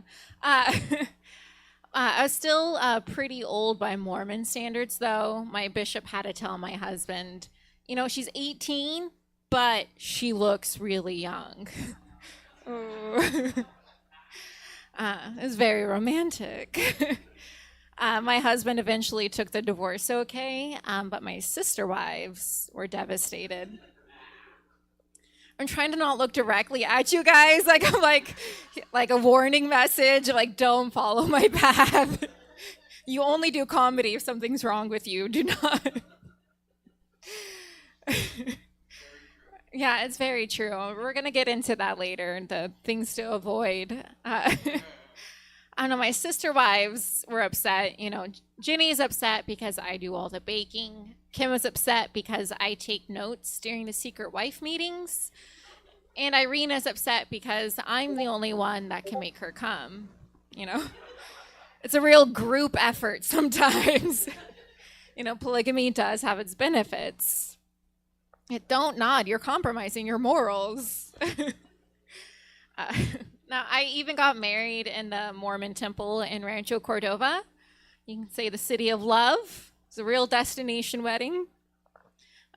But it was really weird. Like, even by Mormon standards, it was weird. They have these instructional videos from the 80s, and Satan talks directly into the camera. He's also incredibly hot. Like, he has a fur coat, and he's always saying things like, "Hey, Eve, do you want a bite of my juicy apple?" Like, "Eve, you should swallow my apple." Just, you're like, who am I rooting for here? Not him? Like him? It's you go into the temple, and they also they give you the long underwear, and they also give you a secret temple name. Since my name is Sarah, it's already a biblical name. I thought I'd get a really pretty angelic name, you know, like Donatello or Raphael or Shredder. As it turns out, my name is Lois. Lois. Like from Family Guy. That's what Jesus thinks of me. Like, what am I supposed to do? Get to the pearly gates and be like, "Oh, St. Peter." Like, so, like, I don't really feel bad for sharing Mormon secrets, you know, after that. I'm already going to Mormon hell. I may as well just go all the way, right? Like, Mormon hell, they actually call it outer darkness, which, gotta hand it to them, that's like the coolest thing they've ever come up with. Outer darkness? That sounds way better than Mormon heaven, where you have to wear the long underwear and hang out with my mom for eternity. Has everyone here heard about Dane Cook, a beloved 50-year-old comedian? Got engaged to his 23-year-old girlfriend of 5 years. To save you the math, that means they started dating on her 18th birthday and not a day sooner, right? Right? Like, that's what we know about male comedians. We can trust them around our young ladies and our open beverages, right? No, it's obviously gross, but it pisses me off because when I was 18 and dating an older guy, he was fucking broke. Like, I had no idea a wealthy celebrity was even an option. Like, why was I paying this grown man's rent every month, right? Like, I don't know who was dumber, me for falling for it, or him for getting a sugar mama still going to Folsom Lake College. Like, world's worst sugar mama. I've done the thing where I respond to those anonymous Instagram messages saying, "Hey, looking for a sugar baby, no sex, just talking, $800 a month." I'm like, okay, yeah, like, what do I have to lose? Do you know how annoying someone has to be to pay someone to talk to them for $800 a month? It is not worth it. You think it's going to be the easiest money of your life. I have never worked harder talking to these guys. Like, come on. Oh. Another problem in my marriage, I'd say, was the pressure I felt to be like the cool girl. Like, I don't know if you guys have experienced this. You know, to be like spontaneous, drink beer, know what a linebacker is. But it turns out I am a bitch. Yeah. I am a high maintenance nerd with a lot of anxiety. People assume because I'm loud and I wear a lot of crop tops that I'm easygoing, but I can guarantee you I'm not. Like, I've never been officially diagnosed with the ADHD, anxiety, and depression, but that just means that I am going around unmedicated. Like, and I don't mean like ADHD, like I saw a TikTok video and I have a hard time concentrating in meetings. I mean, like, I have rules for like how you can use a pillow, and I get mad when I have to wear socks. Like, the other day I had to stop sex because the feeling of my leg hair on my shoulders was too distracting, you know? I couldn't do it. It was really validating. I actually started therapy this month. I'm very excited. Yeah, thank you. Finally making enough money to afford it. Mental health care only for the middle class. Okay, sorry. Like, that's okay to say in stab. It was actually very validating to have them immediately be like, yeah, you do have anxiety and depression. It was not as exciting when they're like, you also have like 3 other things you had no idea about. Cool. I don't know. I know I don't look like a nerd. I look like the only potions I'm into are essential oils. But like when I tell people I was the vice president of Phi Beta Kappa, they never assume that's the History Honor Society. They assume it's like the Bitch Honor Society. Because I look and act like a bitch. But I got this haircut after I watched Star Wars, and I realized Kylo Ren and I have the exact same hair texture. Very excited. I don't know if I'm clueless about sports because I'm a ditz or because I'm a nerd, but it wasn't until the Kings played the Golden State Warriors in the playoffs that I realized the Golden State Warriors were not a college team. I was like, when is Steph Curry gonna graduate? This guy is so dumb. Like, no wonder he's so good at basketball. He never goes to class. My boyfriend took me to my first professional sports game. It was hockey. It was really fun until the teenagers kept making fun of me for having a panic attack. But the people kept shouting death threats at the referee. I'm like, that's my favorite character. Like, what am I supposed to do? Like, you will get a panic attack. I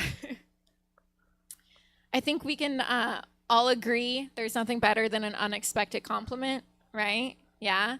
Like the other day, I went to the dentist and she congratulated me because all of my teeth are damaged from how hard I grind them at night. It was really nice. Like, she didn't have to say that. She did have to use a retainer, and she did have to use the extra large mold because my mouth is so messed up in there. Like, it's so weird. The standard size wouldn't fit. Also very nice, the gynecologist said my cervix is tricky to find. I'm gonna take that as a compliment. She had to poke around in there. It was really fun for everyone. Yeah. I went to a chiropractor and he told me my bones are loose, which is like the nicest thing a man has ever told me. You know, I can't land a real doctor, but I can get a chiropractor. Sorry if anyone's a chiropractor. Something that worked well in my marriage, because I know you all want the marriage advice of a divorced lady. Shortly after we got married, he got hit by a car. Yeah, he actually got hit by a car. It's fine. It's my ex-husband, so it's funny. It's funny. Screw that guy. No, it really changed him as a person, though. You know, it made him more cynical and anxious. So it really brought him down to my level. You know, sometimes getting hit by a car could be good for your marriage, even if I'm the one driving it.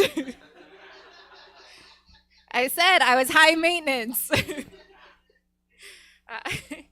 I've never been on the dating apps. They're terrifying to me. I live in a bad neighborhood, so I can't date anyone like local to me. You know, they always try to strip my car for parts, obviously. But even worse, I'm from Placerville, so I can't date anyone from my hometown. Oh, don't woo. That's a lot of meth heads and Sasquatches up there. And they like to call me exotic. Like, exotic. I'm used to an older guy saying, like, you look like a younger version of my Russian wife. Because I look like a discount mail order bride. I know my vibe. But, like, I'm so generically white. My 23andMe results just said, yeah, bitch. You're basic. Like, I'm so blandly white, I bleed ranch dressing. It's gross. I did get racially profiled. I went to a Mexican restaurant, and they gave me flour tortillas without even asking. It's okay, I go both ways, though. I order both corn and flour tortillas. Bisexual Mexican food, yeah. I had to do some self-reflection later in life. I realized I'm pansexual. And in case you don't know, that means I make sex sounds when shopping for kitchenware. You guys would not believe this new meat thermometer I just bought. It's nasty. And I asked the guy to like rolling pin me against the counter, which was a lot of fun until we got thrown out of Bed Bath & Beyond. So they're a bunch of prudes. Growing up, I wasn't allowed to play any video games. And my mom said it's because I have an addictive personality, which is like a weird thing to say to a 5-year-old. But the other day, I ate the entire jar of ghost pepper salsa because I like the endorphins and I cannot stop myself. Like, thank God I've never tried cocaine or like Call of Duty, right? Guys online love to say things like, oh, like you wouldn't last 5 minutes in a Call of Duty lobby. It's like, first of all, who has the gun to my head that I have to be in a Call of Duty lobby? Second of all, I don't think you would last 5 minutes in a nurturing relationship.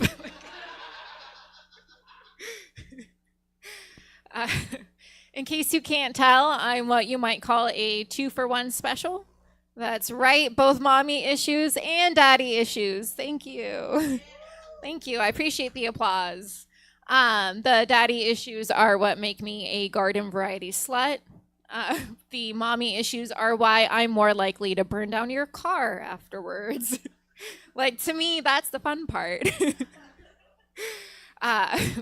Growing up, my mom would always say, you know, if you have sex before marriage, you're going straight to hell. But my dad would always say, if you get pregnant before marriage, we're taking you straight to the clinic, right? Because we believe in every father's right to choose. I think that's the law in Mississippi now. All right, everyone, my name is Sarah Dutcher. You can follow me on Instagram and not the parking lot. Thank you. I just want to say, first of all, that this is not the I won't stand for this because I'm Sarah's ex-husband. Yeah. Oh. I don't know who did that, but fuck you.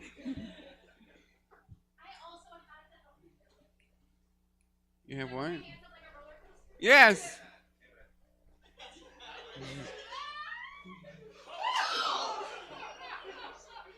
Sarah, are you okay?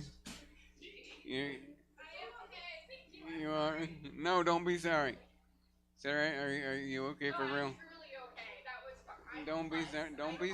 No, stop it. Don't be sorry. It wasn't you. It wasn't your fault. Is the chair better here or? It's fine where it is. I'll get it. No, it's not your fault. We only have 2 comics for tonight, so that's going to be the end of our show. So thank you so much for being here. I really appreciate it. We are here the 4th Saturday of every month. So if you had a good time and you want to come back, please do. I'd love to see you again. Again, my name is Dan Smith. Say hi to me on your way out and have a wonderful night. All right, everybody, that is I Won't Stand for This, but we're not done. We've got one more show. Coming up next, it's LOLGBT Plus presents #STFU. It's drag, it's stand-up, it's lip-sync. It's a lot of fun. If you want to upgrade your night, see me up front. We can take care of that. If you're done for the evening, check out stabcomedytheater.com for our full calendar of events. We're live in person Thursdays through Sundays, and we stream everything we do 6 nights a week. So if you're going to stick around, I'll see you in a second. If you're done, hope to see you again soon. We're going to set up for the next show.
show me how you do that trick. The one that makes me scream, he said. The one that makes me laugh, he said. Threw his arms around my neck. Show me how you do it, and I'll promise you, I promise that I'll run away with you. I'll run away with you. Spinning on that dizzy edge, I kissed his face and kissed his head, and dreamed of all the different ways I had to make him go.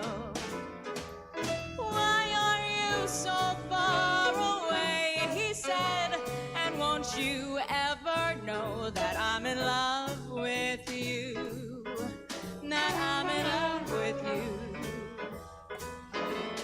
You, soft and only you, lost and lonely you, strange as angels dancing in the deepest ocean, twisting in the water. You're just like a dream. You're just like a dream.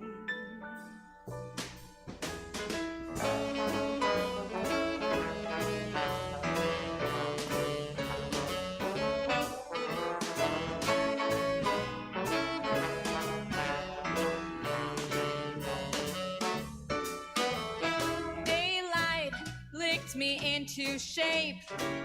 I must have been asleep for days and moving lips to breathe his name. I opened up my eyes and I found myself alone, alone, alone above a raging sea that stole the only one I loved, and it drowned him deep inside of me. Soft and only you, lost and lonely you, strange as angels dancing in the deepest ocean, twisting in the water. You're just like a dream. You're just like a dream. Dream. You're just like a dream.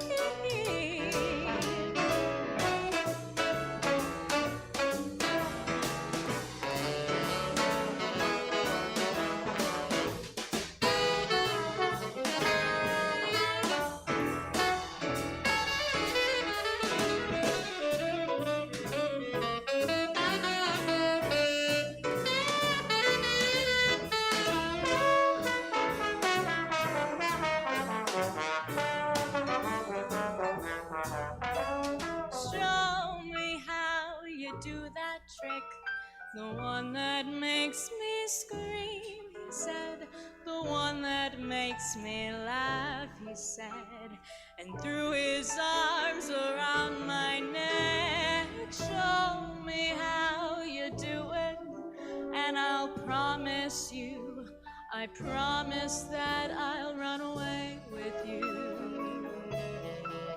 I'll run away with you. You, soft and only, you, lost and lonely, you, just like heaven.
Welcome to the Stab Comedy Theater. It's time for LOLGBT Plus presents hashtag STFU. Please welcome to the stage your host, David Shapiro. I always forget. It's so low when I start, and it's because they have a show prior to this with everyone in wheelchairs. That's why it's so low. Okay, I thought that was funny. We're not laughing at their disability. We're laughing because I'm short, but they're shorter. That's all. I'm actually the maximum short you can be before you start to feel sorry for me. You know, like if I was a guy and I was like this tall, you'd be like, oh, homie. Really, you'd be like, oh, little homie. But it's like, oh, no, okay, fine. Sorry. This is uncomfortable for you guys. It's uncomfortable to be this short, too, and have to go through life like that. I don't know. What do we call that? Like, they're called dwarves in, like, Middle Earth, right? What do you call them in, like, Upper Earth? That's fine. I don't know. That feels more offensive. It's like I'm a Jew, right? I'm a Jew, for instance, which that feels like a slur because it is a slur, but it's like an okay when it's on my license plate. I don't. This is weird. We've devolved. My name is David Shapiro. Thank you guys so much for coming. I mean no offense to any little people if you're in the crowd. I am the littlest you can be without being a little people, is where I should have started. When my family moved here, it was a time of anti-immigration, much like it is now. We had to change the spelling of our last name so we could assimilate with the white people. And so now we spell our last name with an S, but we used to do it the traditional Jewish way with a $sign. All right, cool. We're back on track. Good. All right. Yeah, my email is luckyjew22@yahoo.com. And I used to be embarrassed about the Lucky Jew 22, but now I'm just embarrassed about the yahoo.com. I like the interface better on Yahoo. The user interface is much easier for me to comprehend as a almost 41-year-old. My ex-wife makes fun of me, though, and she says that, you're the only person under 70 who has a Yahoo email address.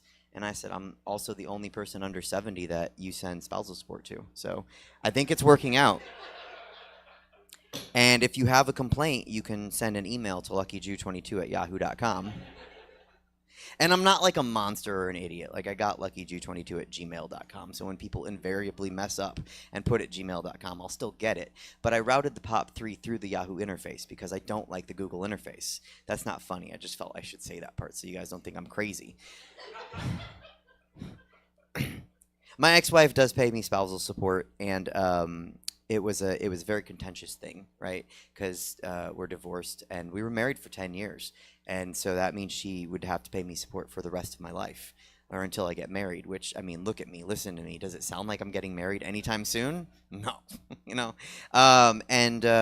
So in court, the judge was like, I'm ready to hear the arguments for spousal support.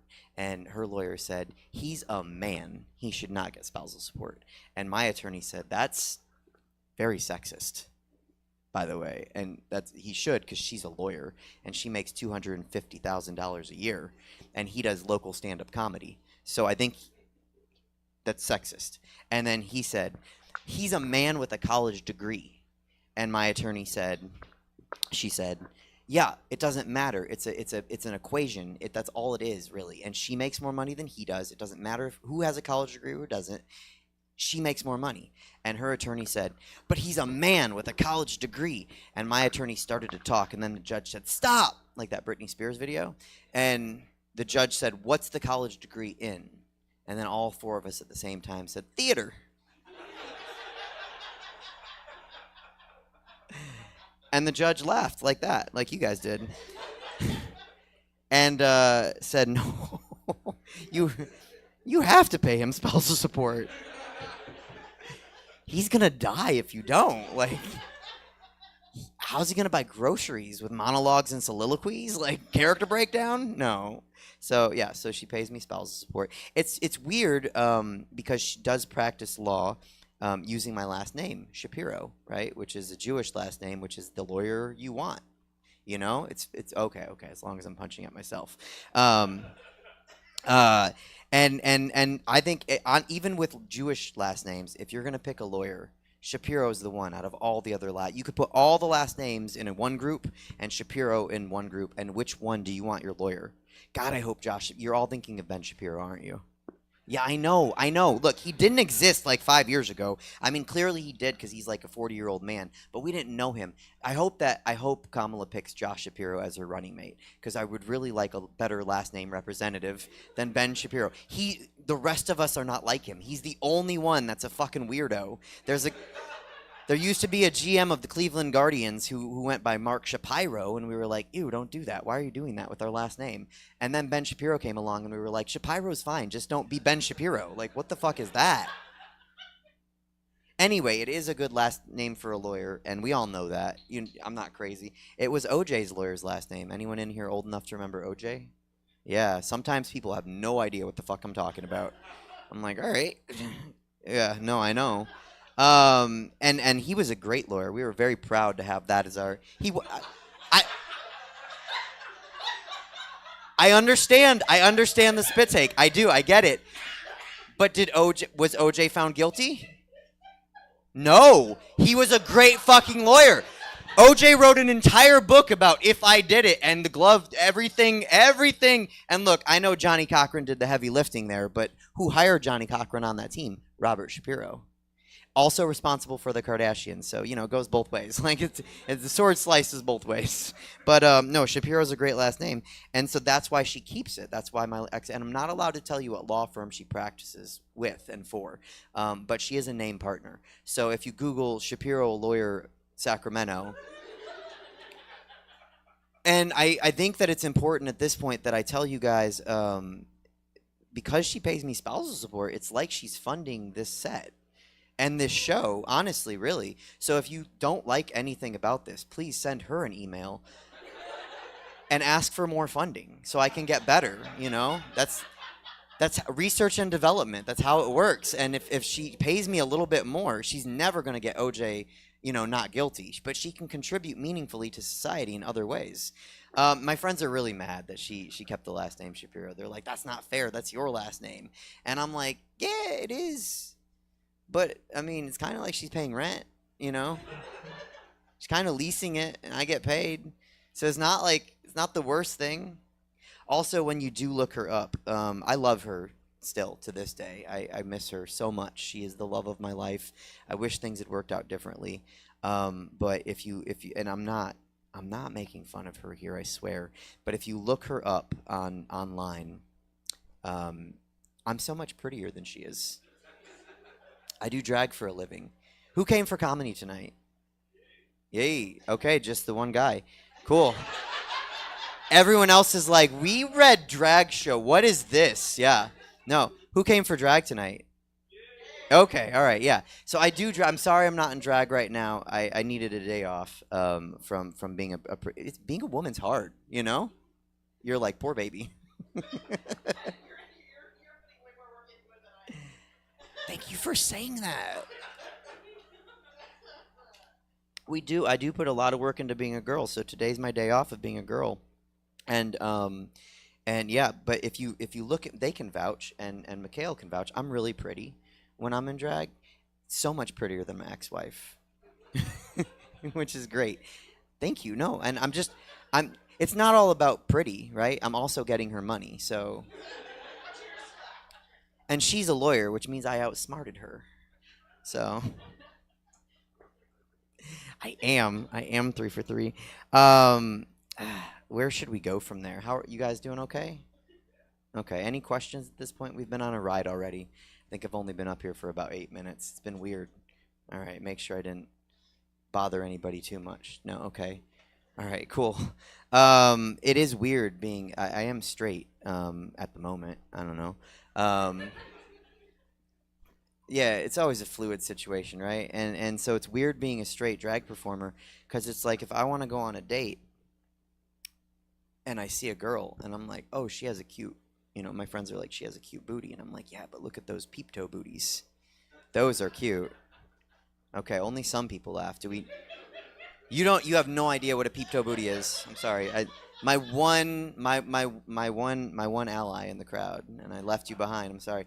It's a small zip up heel boot with open toes, so you can show how cute your toes are while still getting the warmth of a boot. It's because that makes sense to leave your toes exposed but keep the rest of your foot warm. But sure, that's being a woman, right? Yeah, no, I know. It's a cute outfit. I'm freezing, and it's like, put on a jacket. No, I don't want them to see the cute outfit. Yeah.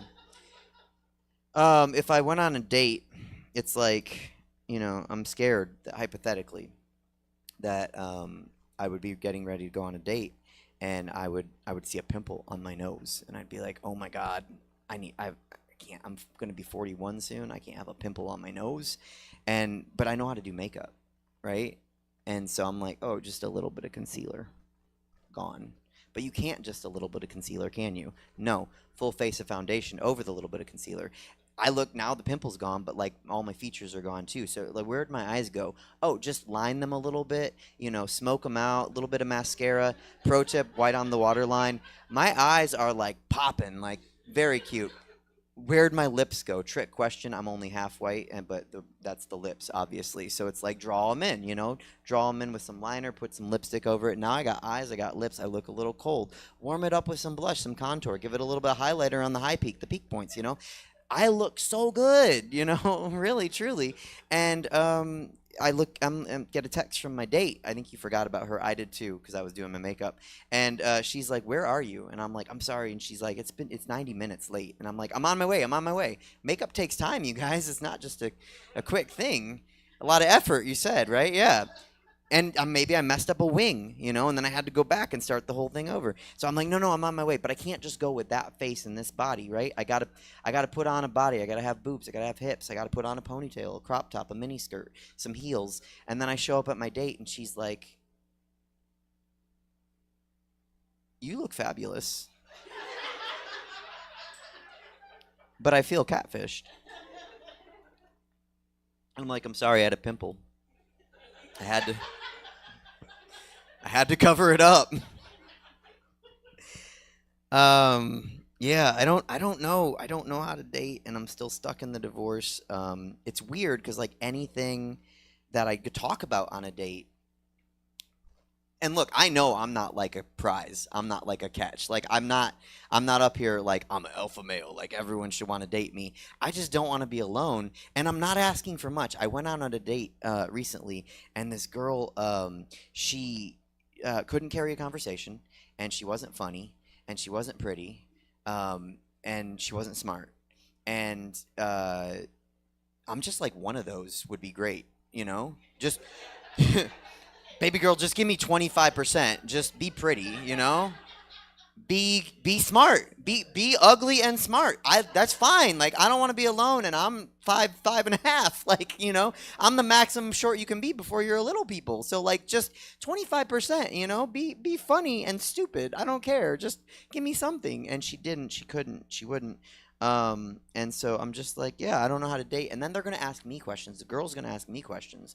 And she's going to be like, what do you do for a living? And I'm like, dress up like a girl. And I don't know. A lot of girls don't want that. They say they do, but then they don't, Once they see me in a bra and panties. And then I'm prettier than them. And they're like, My ex-wife did not want it, And if you look at her, now it makes sense when I said I'm prettier. If you look at her online, she just took new law firm pictures, and they're terrible. Ironically, if she's going to wear that much makeup, she should consult with a drag queen.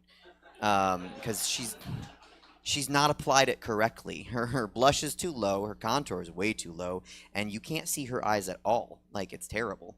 I'm not picking on her. I just want to offer advice to her. I'm like, well, look, you represent us still, with my last name. Look good out there, What are you doing out here with these? No, come on, open them up. Like, line them correctly. Put on some lashes, put them a little bit farther out, because they're pulling your eyes too close together when you put them in too far. You know what I'm talking about, right? Yeah. And then she's doing this awkward pose. It's not like that. It's more like it's like her I'm not joking. Pull it up on Instagram. It's like, this is the pose on her. This is her lawyer pose. And I'm like, what the fuck are you doing? And she's super pale and wearing a peach pantsuit. And I'm like, who dressed you? Please come back to me. Like, what is this? This is terrible. I took all the fashion sense, all of the money, all of the funny. She's smart though, so I'd take her back. It's 25%. You know, it's something. It's something. So yeah, any dating tips? Because I don't know what to do. A bi girl. I dated a bi girl. She was crazy. And when I say crazy, I mean like I cannot say, because this is being streamed. If it wasn't being streamed, I'd tell you guys what it was. But legally, I'm bound by law not to say how crazy, but like that crazy. Look, I'm crazy, you know? Like, I'm trying to down my crazy by taking testosterone blockers, right? Because I don't know. Like, I do drag for a living. Let me take testosterone blockers, see what happens, right? What's the worst that's going to happen? I'm going to get prettier? Oh, no. You know? I'll be better at my job when I'm in drag. Ooh, you know, terrible. Right. And like they're making me kind of ditzy. Like I've screwed and unscrewed this water bottle like 8 times. I forget my words sometimes. I put words in different, and I'm like, oh my god, this is just blocking the testosterone. This isn't even taking estrogen. I apologize for ever getting mad at a woman. I am so sorry. Like, it really fucks with your head. I'm not picking on you guys. I'm like, what is this shit? You know? I don't know. I didn't want estrogen. I just want to fuck with my hormones. And I was maybe if I was a woman, a bi girl would be okay with it, right?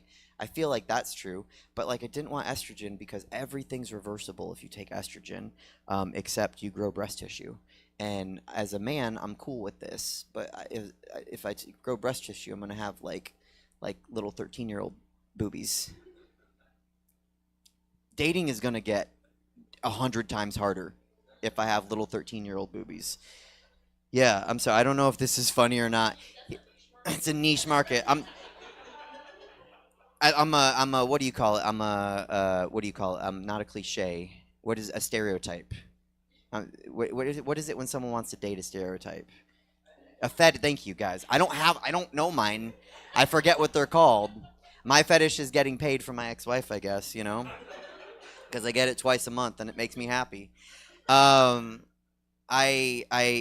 been trying all these things to get better. Like, I really want to get better. That's why I'm taking it's true, I'm taking testosterone blockers. I'm trying so hard to get better.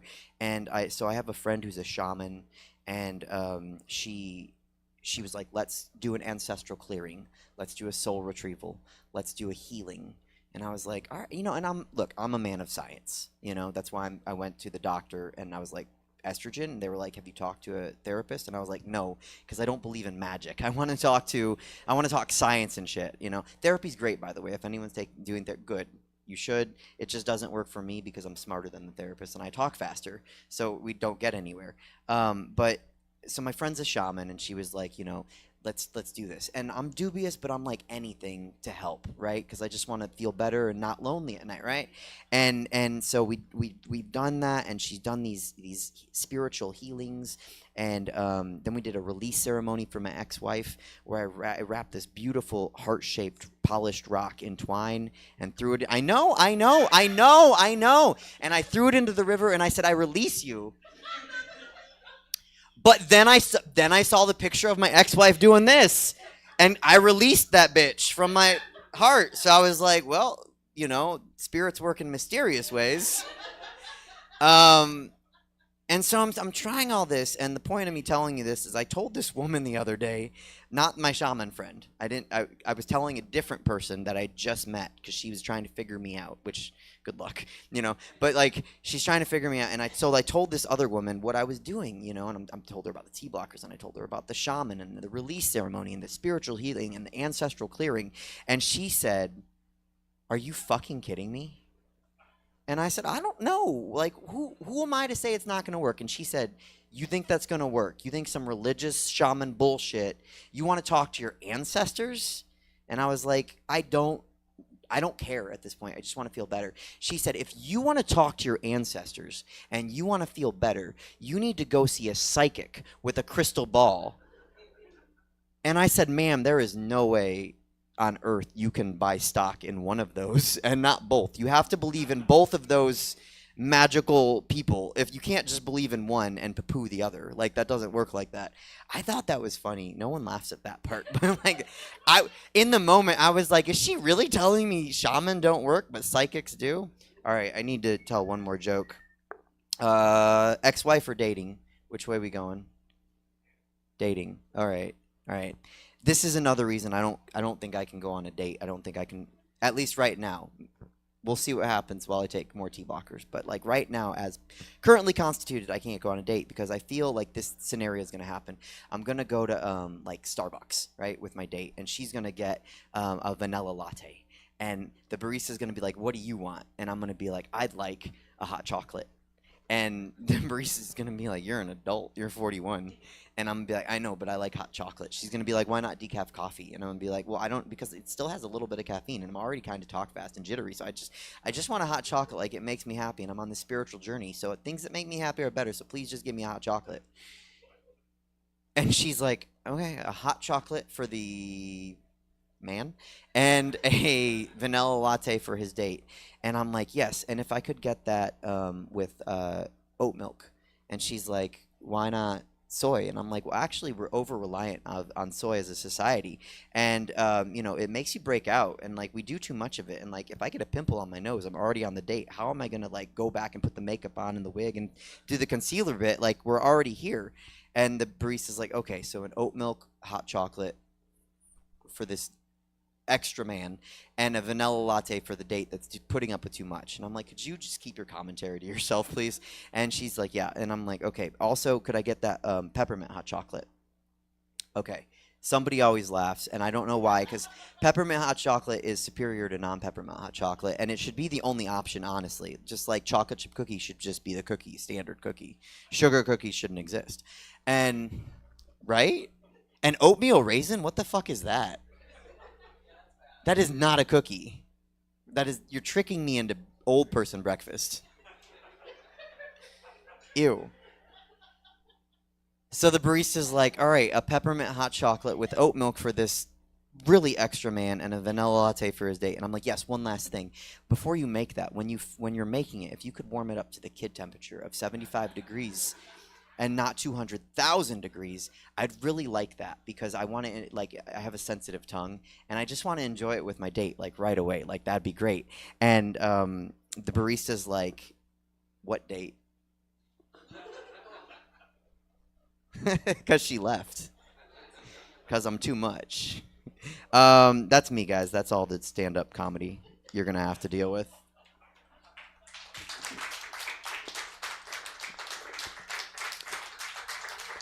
Thank you. You did come for drag, and we do have a drag performer tonight in drag. So is it anyone's first time seeing drag? Okay, so if you see people handing the performer dollar bills while they're lip syncing, that's normal. We're not strippers, but it's like part of the culture to appreciate the drag by handing drag performers money in the middle of a performance. You guys can sing along with the song. You can cheer. Just don't watch it like you're in a like German library. I don't know. They're very like chaste people, right? If I had said like a New Orleans library, you would have been like, "What's that?" You know. I thought it was a reference we'd all get. My bad. I chose wrong. Anyway, I'm really excited to introduce this performer. I love performing with them. They're a lot of fun, so please put your hands together, make some noise, clap, cheer a little bit, and give it up for Ava Rice Roberts.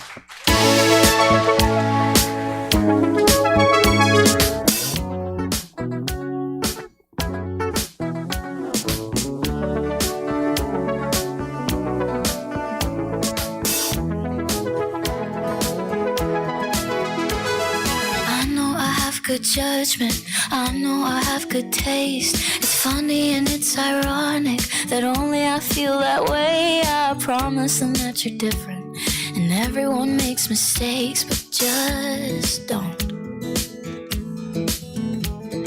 I heard that you're an actor, so act like a stand-up guy. Whatever devil's inside you, don't let them out tonight. I tell them it's just your culture, and everyone rolls their eyes. Yeah, I know.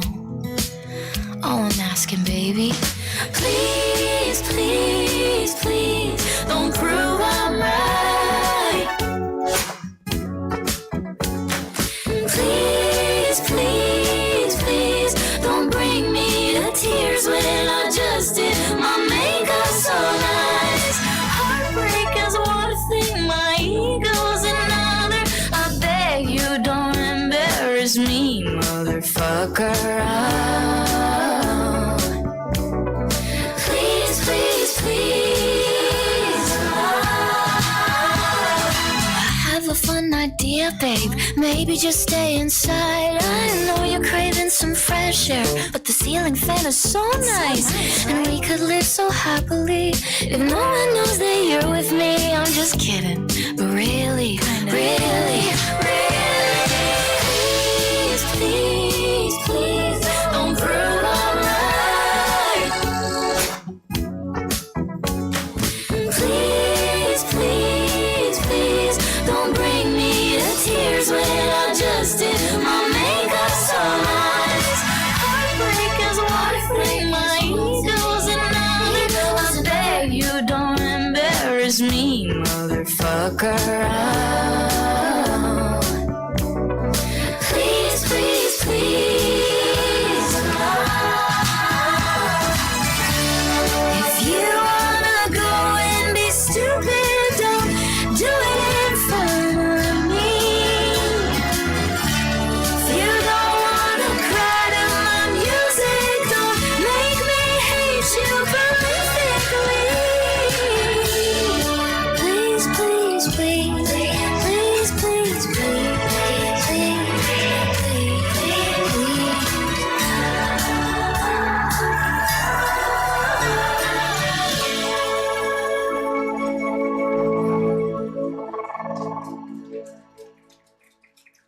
Keep it going for Ava Rice Roberts. It's not going in my pocket. I'm just going to hand it to you. Thank you. So now you've seen a drag performer. Yeah? One more time for Ava.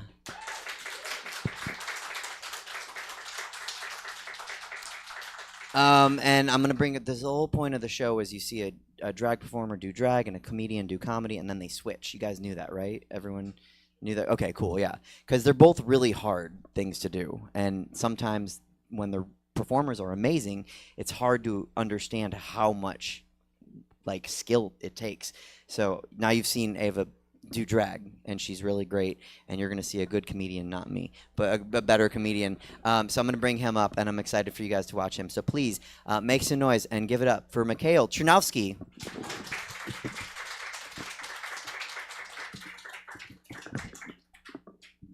Keep it going for little Ben Shapiro, everybody. Let them hear it one more time. I don't know why he thought a Russian guy would be really good for a drag show.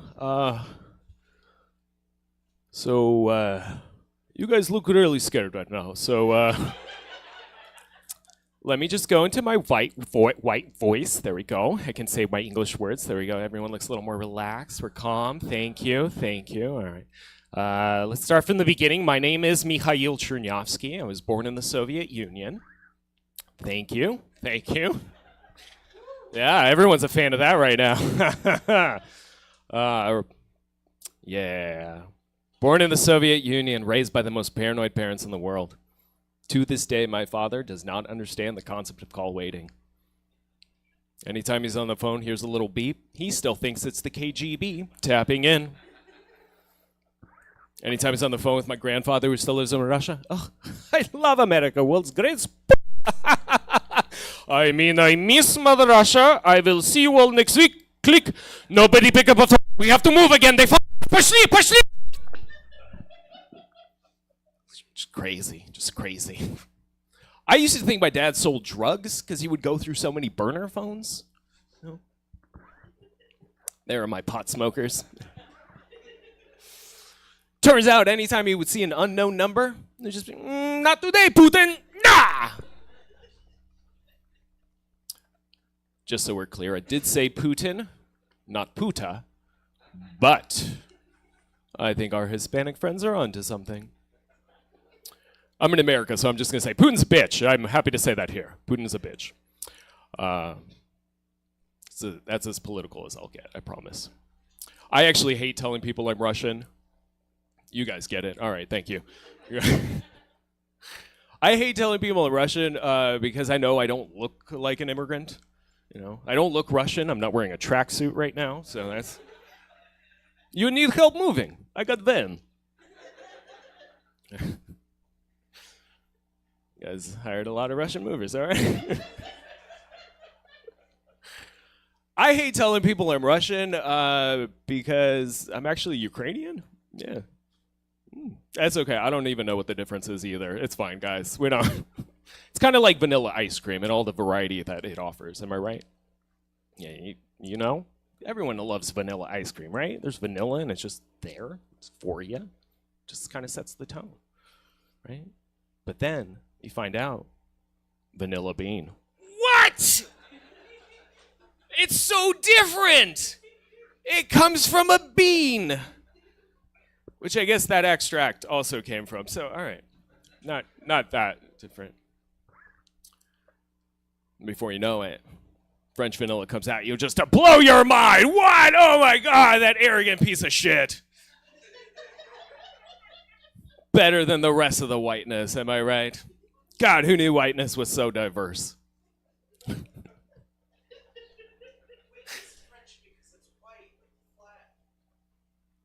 I don't know. Is that? Wait, do they pick their flags based on the color of their skin? I didn't know this. I don't know. I'm asking. Dude, you informed me. You started to engage. You tell me. How do they pick their flags? Oh, the surrender. Was I making a surrender joke because the French are arrogant? Or I don't know. I got to think about my own humor now. I got to think of what. Oh, how much deeper is that joke than I realized?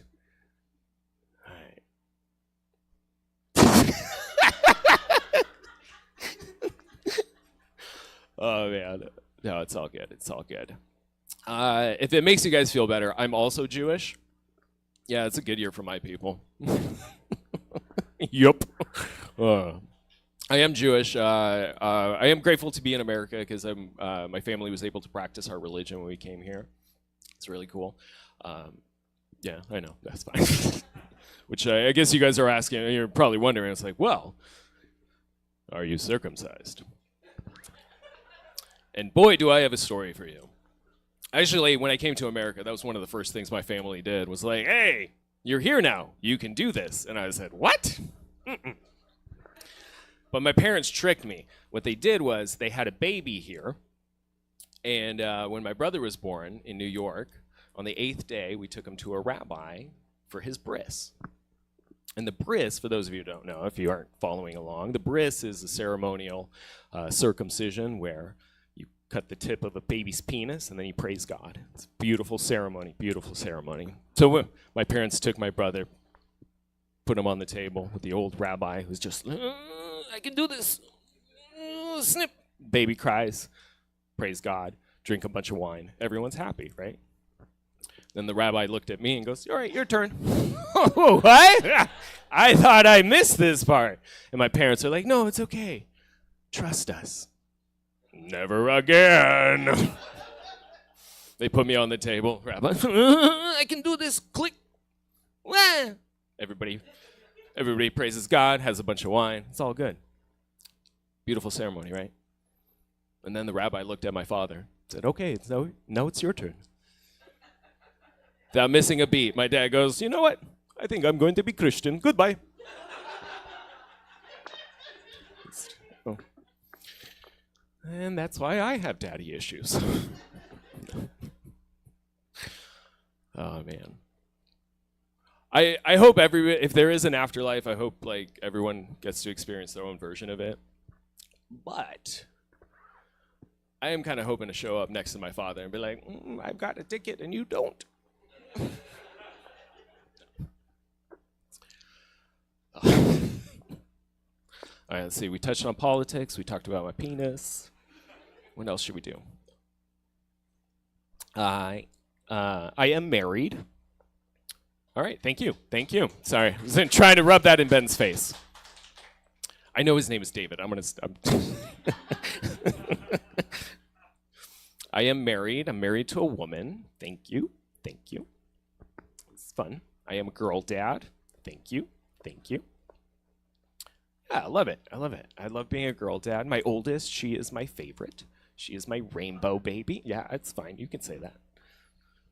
She is my rainbow baby. And if you don't know, it means she's gay. So thank you. Thank you. No. Some of you are like, that's not what that means. That's definitely not what that means. And if you know, all right, for those of you who don't know, rainbow baby is the child that's born after you have a miscarriage. Because you have to sacrifice a straight one to have a gay one. Those are the rules. It's in the Old Testament. Trust me. Oh man, I love my daughter, but like I'm slowly starting to ruin her life on accident because like that's what dads do. Like, oh, man, let's talk after the show. You're gonna. Okay, have you had this experience? Did your daughter ever see you walk out of the shower on accident? No, oh, so it was always on purpose. It was. It's just. It's okay. I'm just kidding. I'm kidding. My daughter, my oldest. This is terrible. She happened to walk in on me coming out of the shower because she's been practicing her guitar and got really excited because she learned how to play an A note. And I was like, oh my God, I don't even know what that is, so show me. Right? And so she walks into the bathroom, and I'm just, and I've never seen like happiness and joy leave a child's face so quickly. Right? That's exactly what she did. It went, Papa, Papa, Papa! She's running after her mom. Mama, Papa's got a big boo-boo on his vagina. Yeah, Papa does have a big boo-boo on his vagina. Thank you, sweetie. It's the confidence I need to get on stage tonight. It's terrible. Oh, man. When she was younger, she actually walked in on us. So that's... Did that ever happen? It's terrible. Yeah. Because we kind of like, when it's quiet time, we like to get freaky, right? And I'll never forget this. My daughter comes down to our bedroom and starts knocking on it like an angry neighbor, right? Like we're throwing a college party too late into the night.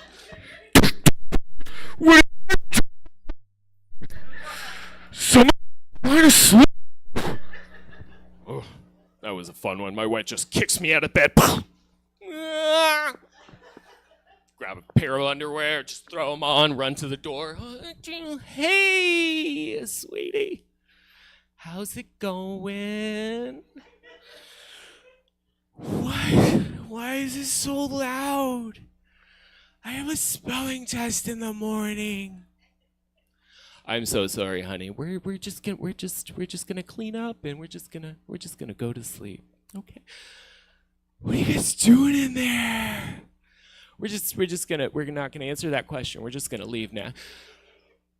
It sounds like you guys are giving birth in there. Okay, how do I end this conversation? Honey, my wife under the covers. I'm not here. Under the covers. Monsters can't see you. Saying, okay, this is not helpful. Fine, I just looked at her and I was like, you know what? You're sleepwalking. You're sleepwalking. And it worked. She was just like, okay. And she just stops and looks at me. Like, you sure you guys aren't doing baby stuff?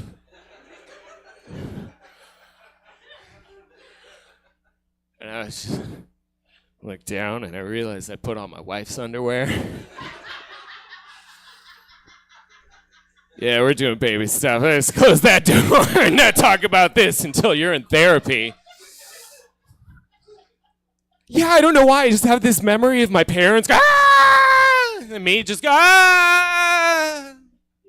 What does it mean, doctor? What does it mean? I don't know.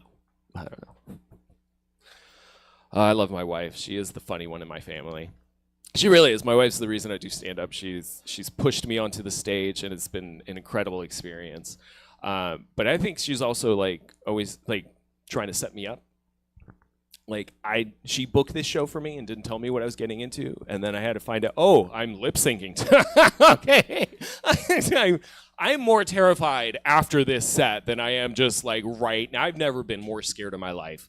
Like my wife is like, I'm pregnant. Great, let's do that again. You're lip syncing. What? I can do. Okay, I can do that. I can do that. How do you? It's cool. It's cool. My wife does like to prank me. On our first date, we went out to. She took me to a Christian death metal concert. Yeah. You guys, I don't know if you guys ever been. It's amazing. I don't know. I love Christian music because it tricks you into thinking it's regular music. It takes about a couple bars to figure out, like, this doesn't sound right. I was very confused about the entire experience, too. We walk into this arena full of 100,000 white people just going, "Woo!" A little too much one-hand worship for me. Seeing this in black and white does not end well for the Jews. But it was amazing. Like the music started, the lights faded, all of a sudden, and it's death metal. So any death metal fans here? No, okay, that's fine, that's fine. Let me give you a sample of what our beautiful, beautiful death metal music is like if you haven't heard it. It starts off slow and melodic a lot of the times, just and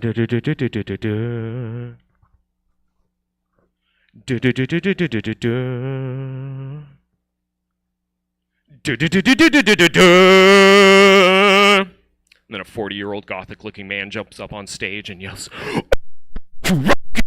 "Jesus Christ, Satan!"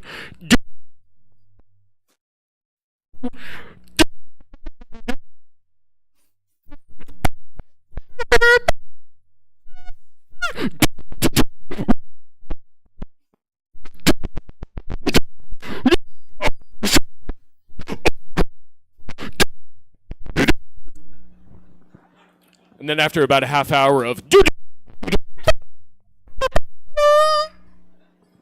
I was really getting into it. I was praying, "Jesus, save me from your followers and I will be born again tonight."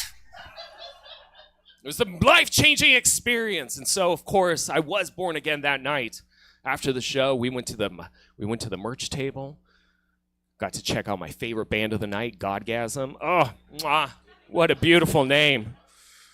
And they were selling t-shirts, and of course my wife got me a t-shirt, and it said, "Got Jesus?" ?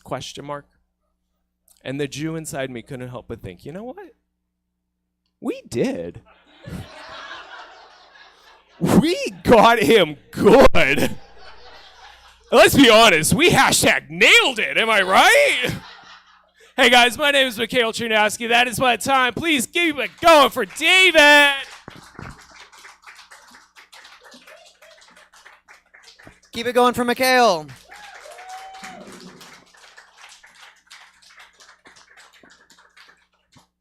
Okay, so now you've seen everybody do what they normally do, and now you get to see everybody switch. You guys excited? Okay, I'm gonna lip sync first, which I do as a girl. I don't do it as a boy, so it's always not as good. Because I'm not as good at it, and I can't just be like cute, you know. And I do want to apologize that like I meant to spend all day yesterday and today learning a song for you that I really want to do, but this thing happened, and so and I can tell you guys what it was if you want to know. It's heavy, but it's hilarious. On why I might miss a couple lyrics. Do you guys just want to accept that, or do you want me to tell you? All right, you said okay. So my dad died yesterday. It's not sad. It's okay. We didn't have a relationship for the last 3 years, but it is hilarious because the last text he sent me was, "You'll always be my son." And I'm like, nah, maybe not. I'm on testosterone blockers. I might take estrogen and get 13-year-old boobies. And then he died, and I'm like, fuck, he won. I'm still his son. Shit. I really wanted that win, you know? So, anyway, my bad if I miss a lyric. All right, you guys ready? All right. And hey, really quick, before I do this, give Jesse and Stab a round of applause for letting us do this weird show. And yeah, because we do this every month, the fourth Saturday of every month. I'd love it if you guys came back next month. You're a great crowd. Thank you so much for coming out tonight. And this song that I'm about to do talks about having a girlfriend that you love and parents. And now I don't have either of those. So this is acting. It's funny, see? Yeah, okay, here we go.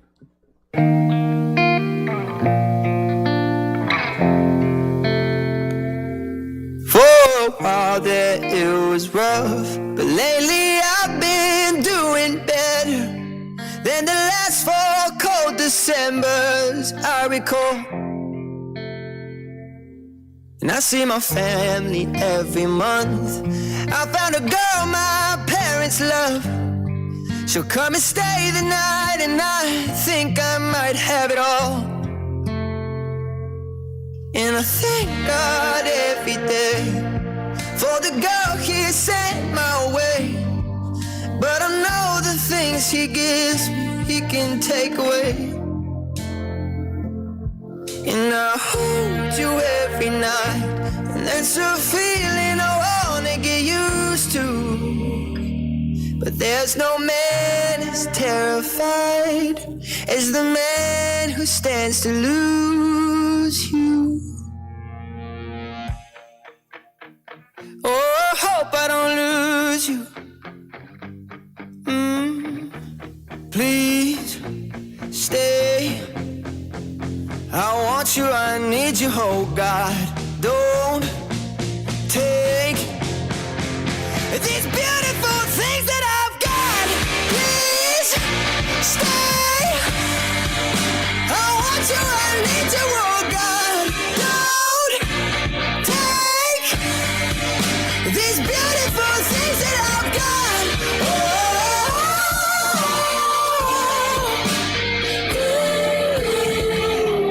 Please don't take. I found my mind, I'm feeling sane. It's been a while, but I'm finding my faith. If everything's good and it's great, why do I sit and wait till it's gone? Oh, I tell you, I know I've got enough. I've got peace and I've got love. But I'm up and I'm thinking I just might lose it all. Please stay. I want you, I need you, oh God. Don't take these beautiful things that I've got.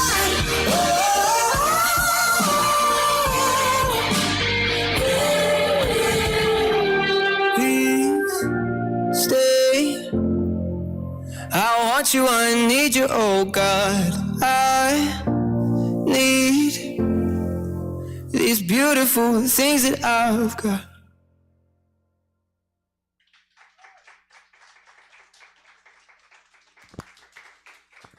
See, acting.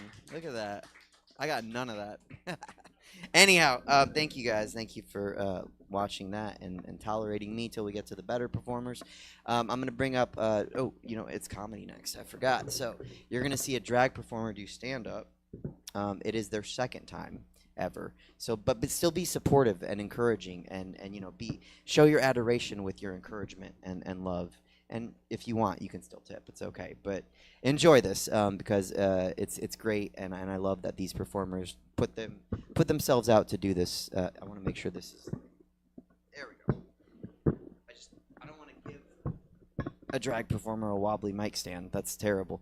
I appreciate them doing this show and putting themselves out on a limb. So please make some noise, put your hands together, and give it up for Ava Rice Roberts.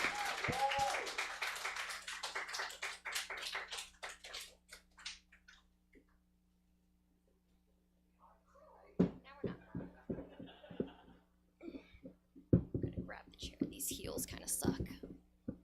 Hello. Hi, everyone. I'm Ava Rice Roberts. I am a drag queen, obviously. I would hope you could guess that by this appearance. I would say that I'm kind of new to the scene. I'm actually located and based out of Stockton and Lodi, so I drove... That's why you're quiet. I got you. I got you. Say less. No, but yeah, so I actually Paradise in Stockton, if you guys know, perform there every Tuesday. Eve's of Paradise. Get a nice little. See, I'll be there. I'm a part of the cast. Come on out. But speaking of that, no, I'm actually new to the scene. I started about a year ago performing, so not even. I'm still a baby. But anyway, so I started about a year ago, and when I got into it, I took off. People were booking me. David/Suzette has booked me multiple times throughout, even at the gay bars and here now. And I would like to say that I'm very blessed by that. But within this first year, unfortunately, drag queens, drama, I have stirred up quite some controversy. I've actually been coined on Twitter/X as the Nepo baby of drag. Listen, let me tell you why. My drag mother has been in the drag scene for 8 or 9 years now. And so when I started having interest in drag, she pulled me aside and said, okay, you're going to be in boot camp. This means dance studio practice, makeup practice, walking in heels practice, dealing with other drag performers' bullshit practice. Because I wasn't even in the scene and I was dealing with her bullshit. Now, as a pop culture connoisseur, I'm sure some of you also love watching pop culture. I actually can name off a few Nepo babies off the top of my head. There's Paris Hilton, Nicole Richie, Kate Hudson's a Nepo baby, Miley Cyrus is a Nepo baby. I love her, but she's a Nepo baby. And so, as much as I'd like to sit here and claim that title, I'm in no way, shape, or form a Nepo baby, and I'll tell you why. My mother, my drag mother, 8 or 9 years in the game, only books one show in the area. She books one show from the 209 to the 916 once a month. And has she booked me for said shows? Yes. But I've also been booked at many other bars by many other performers and producers that have known her for these 8 or 9 years. But they book me. And this is where the opposite of nepotism kicks in, because when I get on these shows and I get to talk to these producers and hosts, I get to pull them aside and go, hey, you know my mother. You now know me. Next time, why don't we book her and we can give you a duet? Make your show a little extra spicy. Give you a little extra selling point. And that is how me and my mother have been booked at multiple jobs now because of nepotism. But opposite, obviously, because... And I do love her. I love my mother very much. She actually, this past week, has made me an older sister, which means I now get to share my said bookings with someone who can't even glue down their eyebrows. Now, I can say this because I had to also learn how to glue down my eyebrows, and me and my mother still fight over how my eyebrows look. That's why the bangs, you can't see them.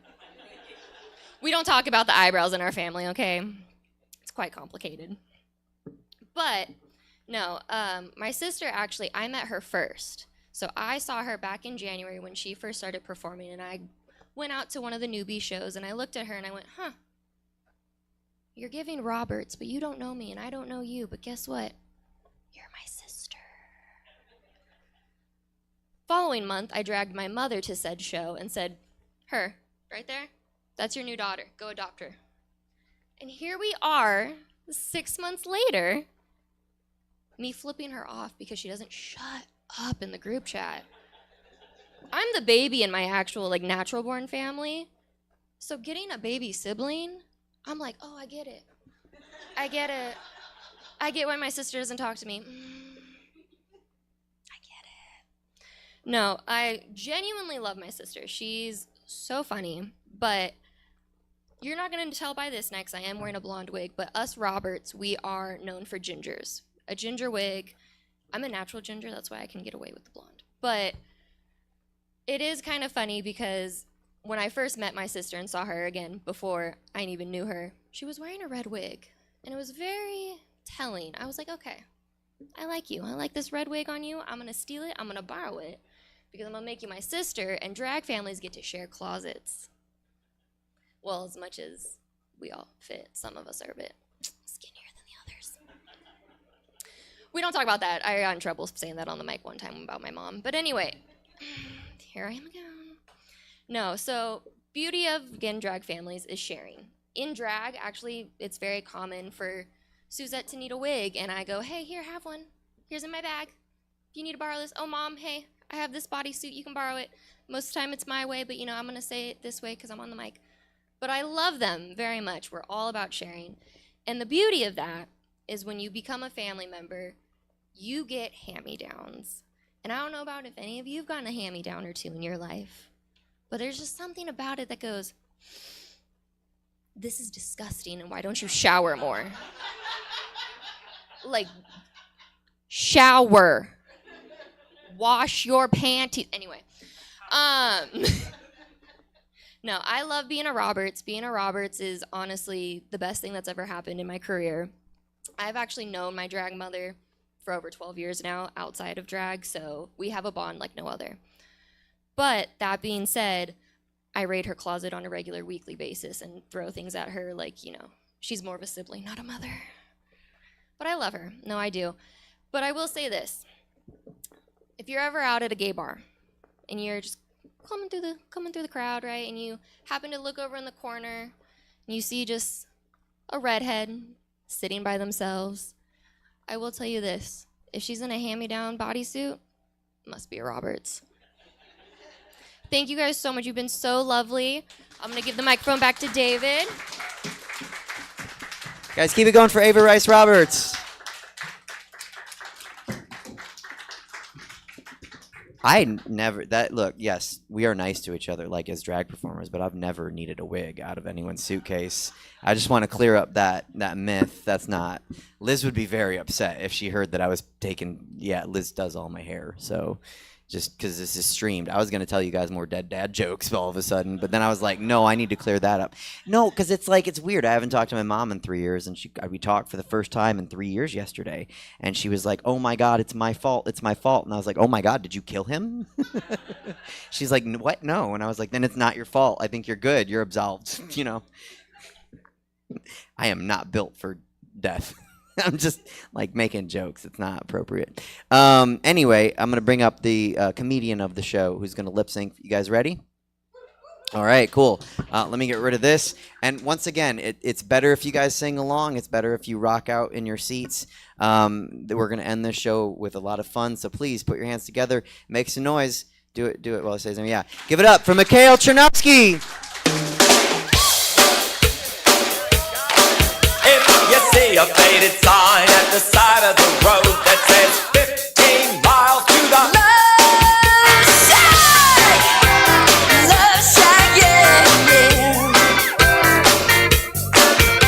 I'm heading down the Atlanta highway, looking for the love getaway.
Look, lip syncing is hard, and he picked a 3-person song, and we're standing in back, and we were like, we're cruel for not being the backup singers here. He's doing 3 people's work all by himself, so we decided to join him. But give it up one more time for Mikhail, for Ava Rice Roberts for helping do backup. But that's not how we end. We're gonna end this like a drag show. Or bring them back out, and you can clap, and they can see you clap, so if that's okay, and then we'll wrap it up. But one more time for Jesse and for Stab, always putting on great shows. There are other shows here beside mine. You can come and see those shows. But I always appreciate if you guys come and see mine. The next one of mine will be a drag talk show with me and a panelist of people on August 2nd at 10 p.m. And then this show will happen August 20, the fourth Saturday in August at 9 p.m. But one more time, give it up for Ava Rice Roberts.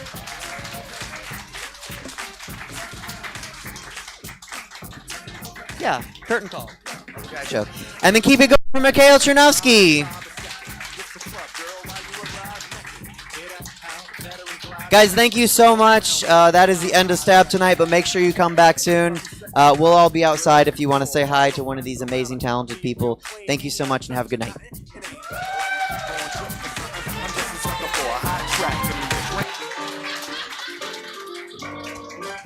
Alrighty, everybody, that is it for us for the evening. Thanks for coming out. We sure as heck appreciate it.